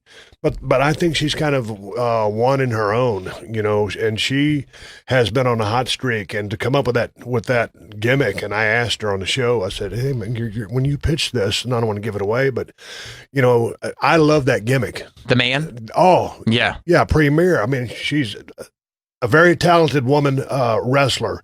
And very beautiful, and she's the man. Right, I dig it. Right, yep, sounds like my life. Yeah. and you know what? She's alpha, and she takes control of the situation. She's very articulate. She's very eloquent, and she's very confident. I got a chance to find out exactly how confident she was. Spending 12 hours of a day with her and doing different things, and she's just very charismatic and just a tremendous sense of humor.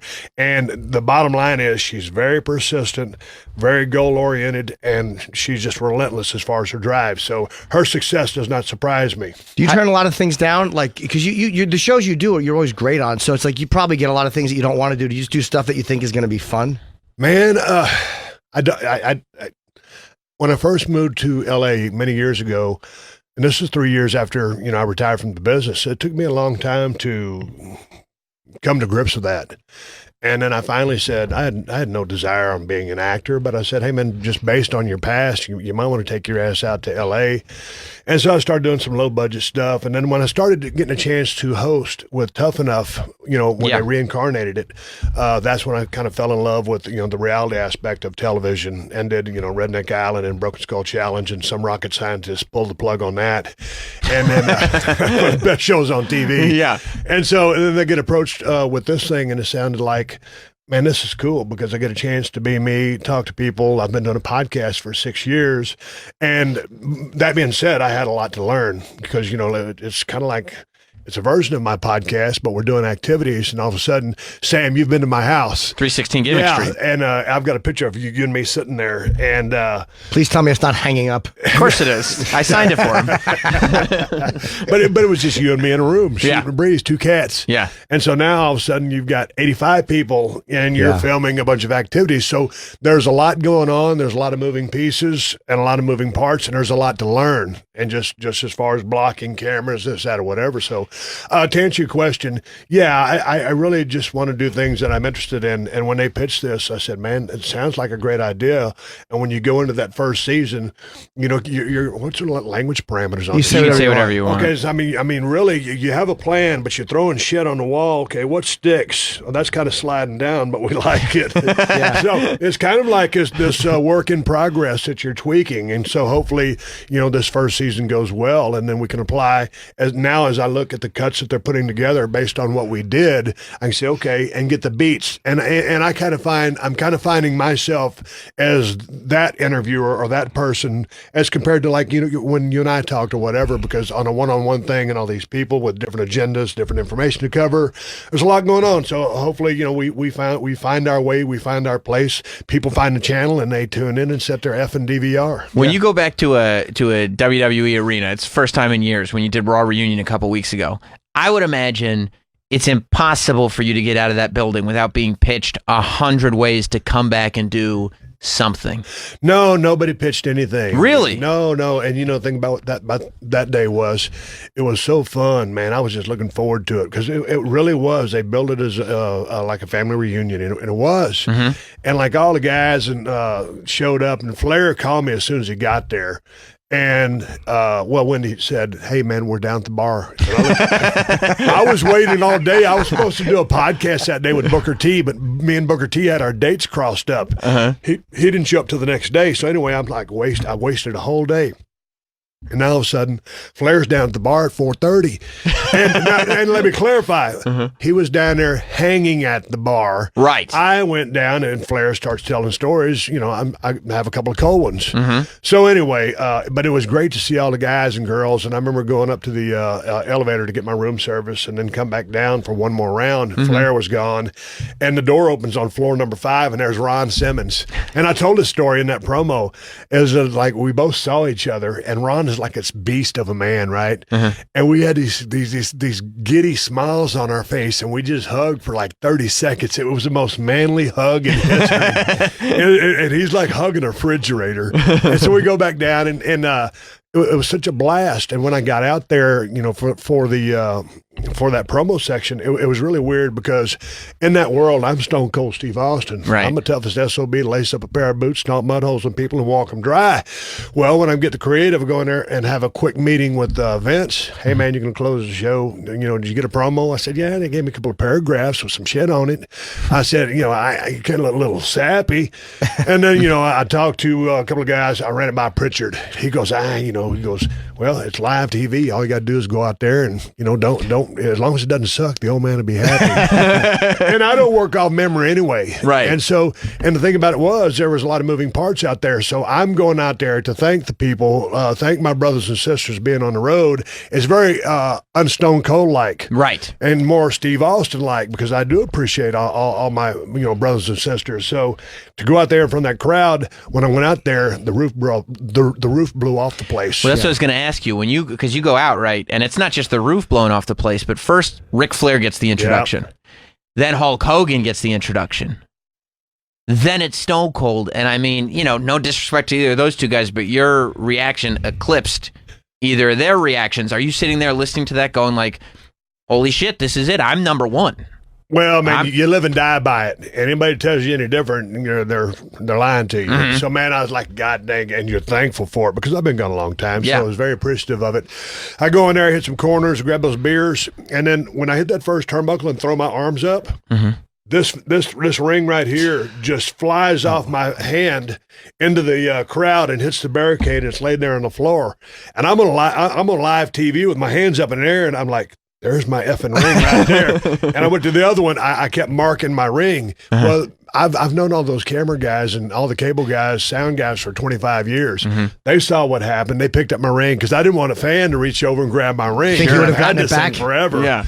But it was weird because when I watched it back finally, I had partied with Flair for 2 nights in a row, and he was nursing a Bud Light, because everybody say, oh, he's down at the bar, he's drinking, he's not supposed to be doing that. He was nursing a Bud Light, where I was the one throwing back the cocktails. Right. So when I go out there, my voice is halfway blowed out from partying with Flair 2 nights in a row, and then talking with all the WWE superstars, and to see all the guys that I was on the road with and hug them and talk about the old times, and then see someone new and say, hey, man, come over here. You might want to try this. Think about this. You're trying to pass along some information, but it was a blast just going there. But no, they didn't pitch me anything. Who's Ron Simmons?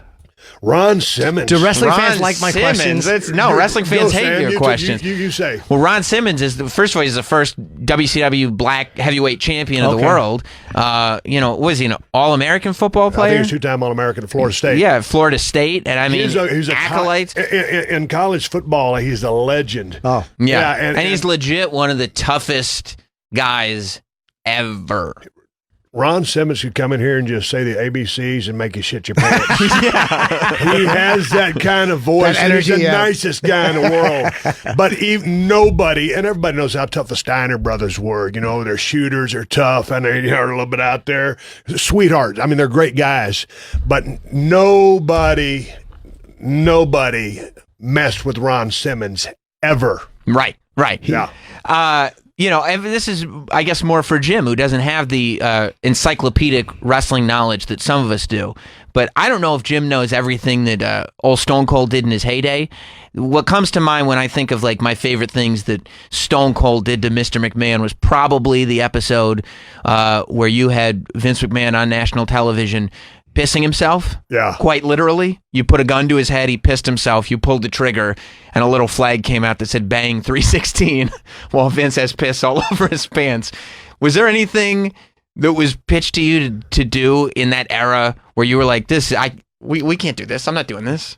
Man, that actual incident, I was like, man, if I'm holding a gun to his hand, that's kind of graphic. Yeah. Or I was thinking about one of the times when me and Kane were going to have a first blood match, and he said if he lost the match, he's going to set himself on fire. And I'm thinking, okay, if I go out there and endorse this, people are going to be setting themselves on fire. Yeah. Because I thought people might be taking some of these things a little too literally or seriously. So along the way, there was a couple things that were kind of so edgy. I kind of thought, yeah, it could be repercussions from this, but at the end of the day, I always said, let's go for it. Mm-hmm. And you would think that I would have said, hey, go. When they said, hey, well, you're going to go bust into Pillman's house and you're going to break out his window with a baseball bat, and then Pillman's going to pull a gun on you, and maybe shots are fired or maybe they're not fired, but and they got in a lot of trouble for that for USA. Especially, I mean, that's before wrestling even got edgy. That's the beginning of all this. And no pun intended, but it was like a shoot.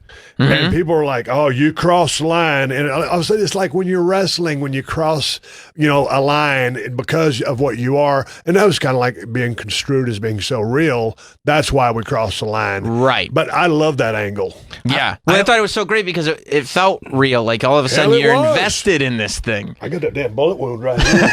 He shot you. I have a question, too, because Hot Dog is a big fan, and you're standing in there. Do you have any questions you want to ask into that mic? Oh, Do you yeah. have a Hot question? Dog's He's a my huge guy. fan. He came in early for you. Yeah. I'm just a big fan. Ask the question you wanted to ask. Go ahead. Stone Cold's got headphones on. Stone Cold, right here. Ask him, Hot Dog. See, you're putting me on the spot right now.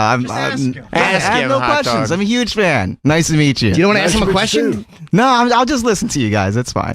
All right, I know he wanted to ask. I cannot believe I flew all the way from the West Coast to the East Coast. I'm sitting here, and Hot Dog ain't got a question for me. Steve, you know how you talk about the young guys in wrestling that you got to make the most of your moments, right? Yep. They give you this. They give you TV time. They give you what it is, but you get out there and you make the most of your moments. We just gave Hot Dog what's known in the business as an opportunity. As a fan. And he blew it, didn't he? Yeah. He blew it. Yep. We Hot Dog, you got anything? Sorry. Hey man, check this out. One time we was over in San Diego. It was a Royal Rumble. I think it was the first or second year I was in WWF back in the day, and I was going to be like the number 4 guy left. At the end of the Royal Rumble. I mean, they're kind of starting to build me by making me the number 4 guy that was going to be thrown out or lasting. And so all of a sudden, Fatu Jr., Rikishi, I can't remember. Everybody's wearing baby oil. And so basically he's going to clothesline me over the top. I'm just going to, basically land on the apron, come back in. Hell, he hit me so hard with that damn clothesline. It was zip, zip, zip. I'm on the damn floor of the San Diego sports arena. And I was an integral part of the end of the thing because Shawn Michaels was involved. And there I am laying on the floor outside of the ring. Yeah. I had effed up to the maximum degree you can. And all of a sudden, I got to give Shawn the Iggy that, I've been eliminated. And I'm not supposed to be eliminated for quite some time here. And so I'm looking over the apron. I'm like, dude, I'm out of here. And Sean's eyes, while he's getting the shit beat out in the middle ring, are like, and so there was my opportunity. And Right. I was like, You hot dogged it. I hot dogged it, but I was like, man, they're giving you an opportunity. You just completely effed it up. Well, to be fair, though, you had a big Samoan man throwing his body weight into you, knocking you over the top rope. Hot dog, he couldn't have had a smoother landing, and he still fucked it. Yeah, we said, go ahead, ask Stone Cold a question. He's right here. You've gotten nice in your age, Stone Cold. Well, I'm trying to be. Well, it's not like I'm trying to be the Dalai Lama. Is that his name? I think so. Yeah. By the way, I'm like a goodwill ambassador. Right. I'm trying to watch the language. No, you here. can curse. It's okay. We'll beep it up. Okay, now, well- are you a big? Do you ever meet Chief Jay Strongbow? Dude, when I first came into, and this goes back to when it was still F, Chief Jay Strongbow was cool, man, because he was one of the guys, along with Briscoe, Slaughter, Blackjack Lanza, took me under his wing. George Animal Steel had a lot of great advice for me, and Jay was super old school, and it was all about saving your money, and he was very instrumental in giving me a lot of advice. It probably is weird what a lot of those guys would talk about too. Things that you would never expect, the money and investing and all this stuff that guys just you wouldn't think that they would talk to you about. Way back in the day when you could still buy a house for a relatively small amount of money, back in the territory days, because you never knew how long you were going to last in the territory, most of the boys way back in the day, and again, the houses were way more cost efficient than they are these days, but you always bought a house. If you bought a house, you bought it in cash. You bought it in cash because no one could take it from you. You didn't have to make any payments on it. Right. And that was your security blanket. If you got hurt, if a promotion shit canned you, that was the one thing that you had. And so that was just a mentality from the boys way back in the day. And you learned that from Chief Jay? Well, that was, Chief Jay and a lot of the guys did that. And then I'll never forget riding on an airplane one time, and Terry Taylor had his tray up in front of him. This is probably in the early 90s. And he's got receipts everywhere. I said, Terry, what are you doing? He goes, I'm just writing down all my receipts, all my costs and everything like that for my taxes. So, he was kind of ahead of the curve as far as, keeping track of all of his expenses. I had a fanny pack. Hell, some of it's full, about a pound worth of paper, and all the other bullshit that we carried, most of which is illegal these days. But, he was one of those guys that kind of, took care of the business aspect of it while he had some downtime on an airplane. Right. I was usually drinking, Bloody Marys or whatever. Having a good time. Yeah. And making a time of it. Living the life, man. Yeah, That's what you did. Why not? You took a break from podcasting. You were running some repeats on the old Steve Austin show, which is back. You've had, what, Hulk Hogan, Mark Henry. No, you haven't done, who'd you have from AEW? Tony Khan. Tony Khan on, that's the one. But you took like a 6-month hiatus where they were running repeats. What happened? Man, I just needed a break. I'd had several things go on, and I'd kind of just hit the ceiling or hit the wall, and I needed just a break to chill my brain out and have time, man. I love people, and I want to give you a hug right now. Thank you. But by the same token, man, I can be pretty antisocial. When I used to go to the ranch, man, I shut the gates. If I didn't see another human being for 2 months, man, I'm good. So anyway, I just kind of hit the wall there for a little bit, needed a little bit of a break, kind of reset and recharge the battery, and I'm getting all these emails. I mean, like, emails with some hate and some tone in them, like, hey, man, how fucking long you going to take a break for? and it was like, it's weird. So, I mean, I was happy that people wanted me back on the air as much as they did. Yeah. So anyway, after a break, and I wanted to come back because the thing I love about the podcast, and the reason I started the podcast, I'd wanted to start one about a year before I did, but I don't know anything about technology, how to get started or do whatever. And so my agents called me and they said, hey, man, we just got a phone call from Podcast One. Do you want to do a podcast? And I said, you damn right I do. And so we went and took the meeting, and it started up. And Sam, the thing about that was, when you leave WWE, that's a huge platform to, promote anything that you have. So, I mean, hell, I might as well be out there in the corner of Lincoln and Washington there in Marina Del Rey with a damn bullhorn. Hey, I got a CD for sale or whatever. You don't have that voice anymore. So even though my podcast is at a much smaller level, I mean, much, than what the WWE platform is, it is a voice for me to stay in direct contact, to stay in contact with all the fans that it took me, through all the years of wrestling to build up, and a direct line of communication. And they help promote a lot. Podcasts are great yeah. because it's a targeted thing. People who are listening really want to listen, and they actually do better than a lot of radio shows. Podcasts are great for promotion. And that not only that, I added nothing, by the way, by saying but on that point, what I say about something, I mean, it'll get picked up and it'll make the wires. So I mean, you don't have to just listen to my podcast. You can be reading the internet, and something that Stone Cold or Steve Austin said on his podcast is going to get traction. So it keeps my presence there to help me push all the things that I'm doing. Do you feel like you're going to do that kind of cycle where you do it for 6 months, you'll take 6 months off, you'll go back and forth, as long as it's fun, you'll keep doing it? I purely needed a break. And now the thing is, it was so hard because, during many of those years, I would go into production, whether it was, Redneck Island down there in Mexico, and I've got no material, whether it's Broken Skull Challenge, I'm working, 14-hour days. Mm-hmm.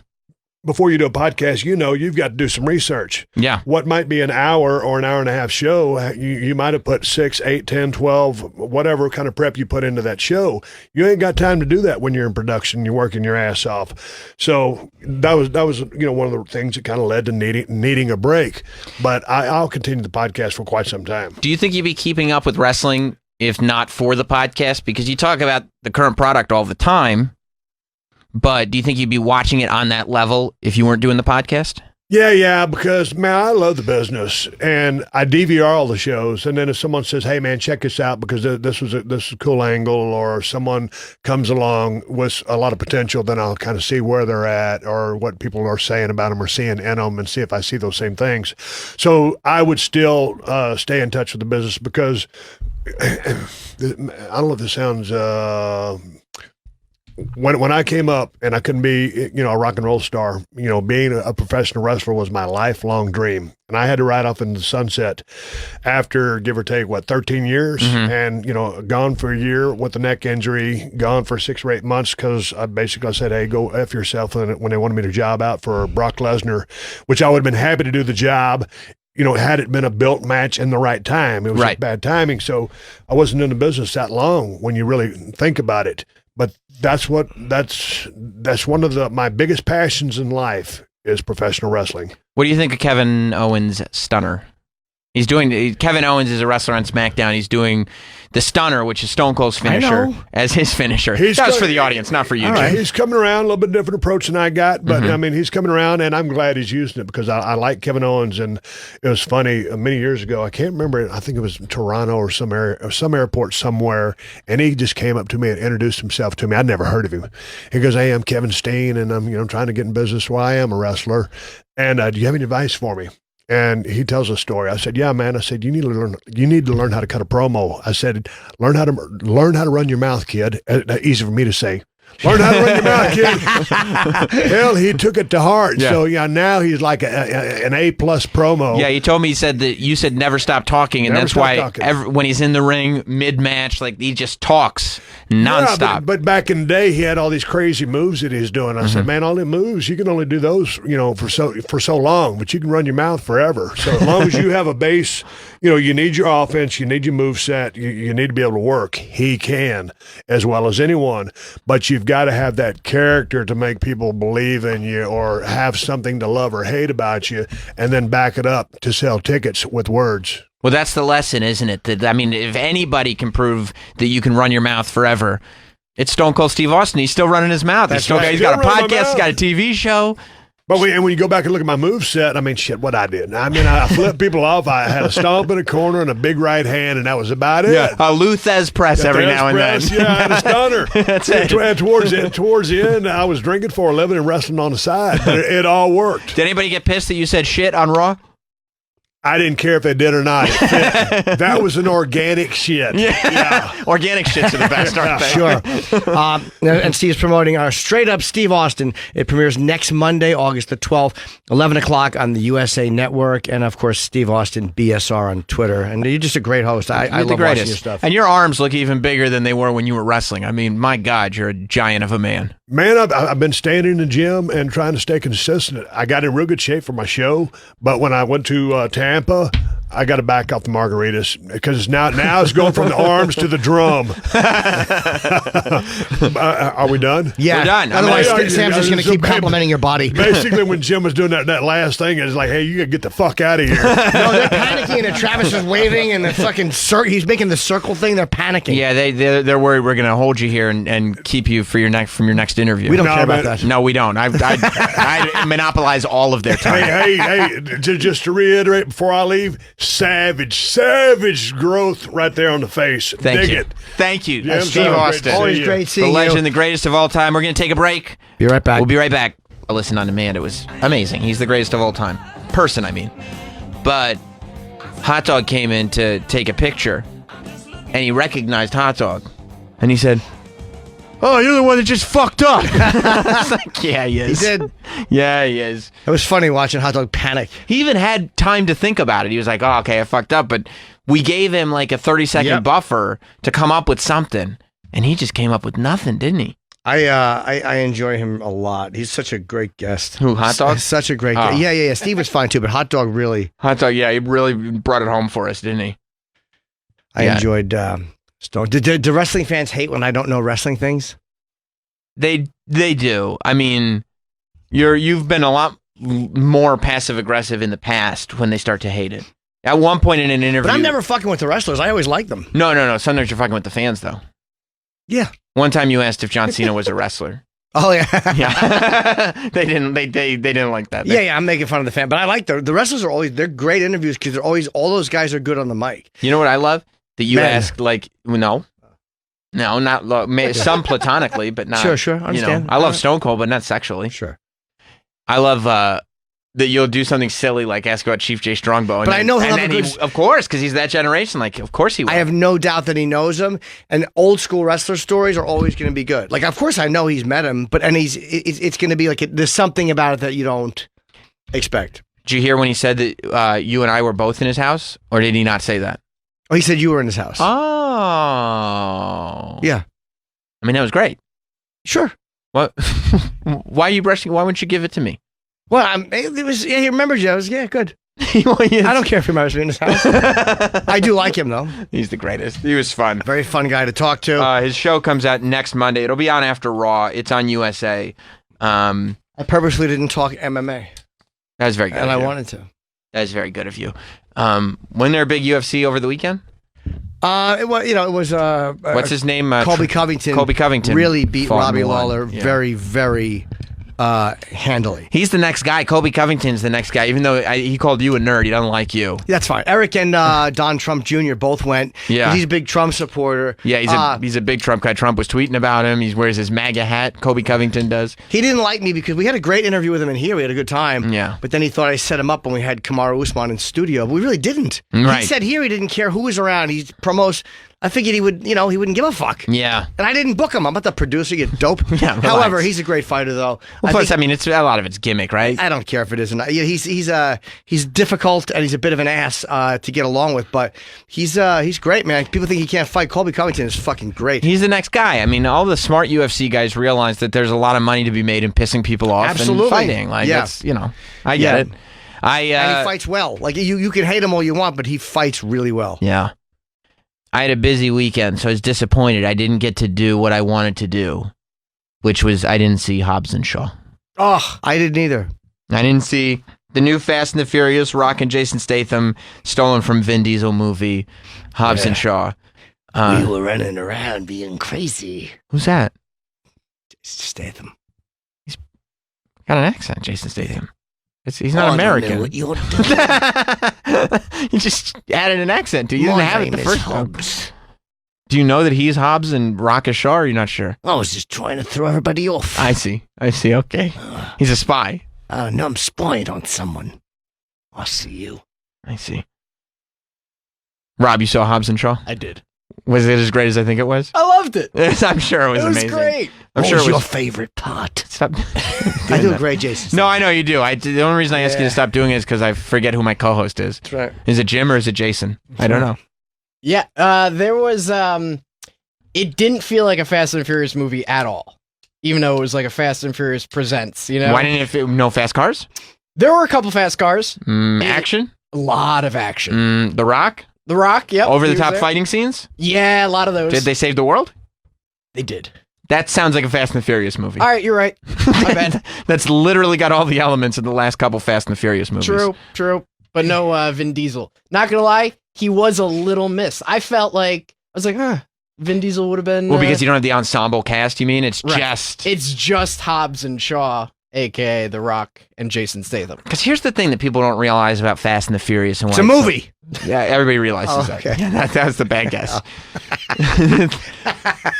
The thing that people don't realize about Fast and the Furious is, while yes, part of it is an action movie. Part of it is a dramedy. It's not a dramedy at all. No, it's not. It's a caper. That's what people don't realize. Oh. It's a caper. Which would explain why it's delicious. Not the fish. Oh, okay. It's a caper with an ensemble cast. Oh. So when you kind of franchise it off and you just give Hobbs and Shaw their own movie, I'm going to guess it was not a caper. Is that right? Yeah. They're solving the future. I wish they would go after other things. Like, stop trying to fix the world. Why? The world is the number one thing that needs fixing. Why can't there be something like Hobbs and Shaw get together and they've been hired to stop pilfering in 7-Eleven? That's not as exciting. And they as a start movie like a at all. security company and they just hook up cameras. And he goes, hey, I think that guy's over there stealing a Mars bar. And then The Rock goes, I'll check the camera. He goes, let me check the camera. Yep, that guy is stealing. Why don't we print out a flyer with his picture and say he's no longer welcome? Okay. So they're more like a neighborhood watch organization. I see. That guy over there, I think that guy's acting suspicious. I think he's taking too much coffee. And then The Rock goes, all right, I'll check the camera. The Rock says, I'm going to check the camera. Yep. And The Rock says we have to order a certain amount of cups and count the cups, and then we'll know if the employees are stealing coffee money. That's a great idea. Right. You know? Right. And then he goes, and then The Rock goes, I think I might smell something suspicious if you smell what The Rock is cooking. And he'll say something like, that's probably the French vanilla coffee. That'll be like the laugh they get. Right, because it's 7-Eleven. Yeah. And, they don't do it for residential places, mainly just convenience stores. Yeah, Theodore and Arnie, that's their names. Oh, That'll so be the we're name not of the going movie. Hobbs and Shaw anymore? No. Okay. Arnie and Theodore. We're not going to go Ted and No. Arnie and Ted? Theodore. He goes, the full name. Okay. Theo or just Theodore? Okay.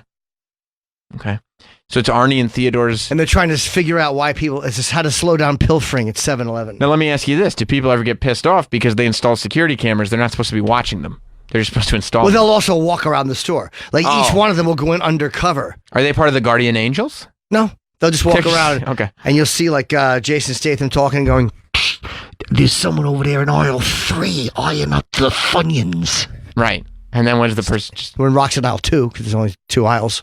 So they don't 3 need to go aisles. to... No. Are they just making those sounds, or did they No, have... it adds mystery to it. Did they have a walkie? Well, one time there's a guy trying to take a Yoo-Hoo, and then The Rock is in the frozen cooler looking at him. Oh, that's good. That's really good. He was staking out the Yoo-Hoo. That's really good. Travis, comment? I just love Jason Statham's accent. Yeah, right. it's Right. good, It sounds I like him. think he carries the movie. Yeah. He does. He's like, I can't eat that stuff. It gives me gas. Did you try to push one out? I did. Did it get out? You bet it did. I didn't hear it. It was a little wet. Oh, gosh. Yeah, It's the sound a turtle would make if you stepped on its back and it shot out through the shell. Oh, gosh. I bet that's what happened. Well, that's good. I mean, it makes me actually want to see Hobbs and Shaw less because I know that Arnie and Theodore is coming soon. Or is it Theodore and Arnie? Arnie and Theodore. What did Rowling call Hobbs and Shaw? Hobbs and Cobbs. Hobbs and Cobbs. Yes. Who has seen Hobbs and Cobbs? I know. I'm surprised you didn't say Hobbs on knobs because that's what he does.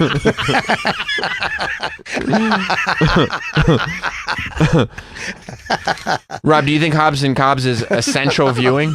Hobbs and Cobbs? Yeah. I'd say so. It is. You really think you really think that I need to take time out of my day? Hobbs and Cobbs. What a fool. He is just a blundering idiot.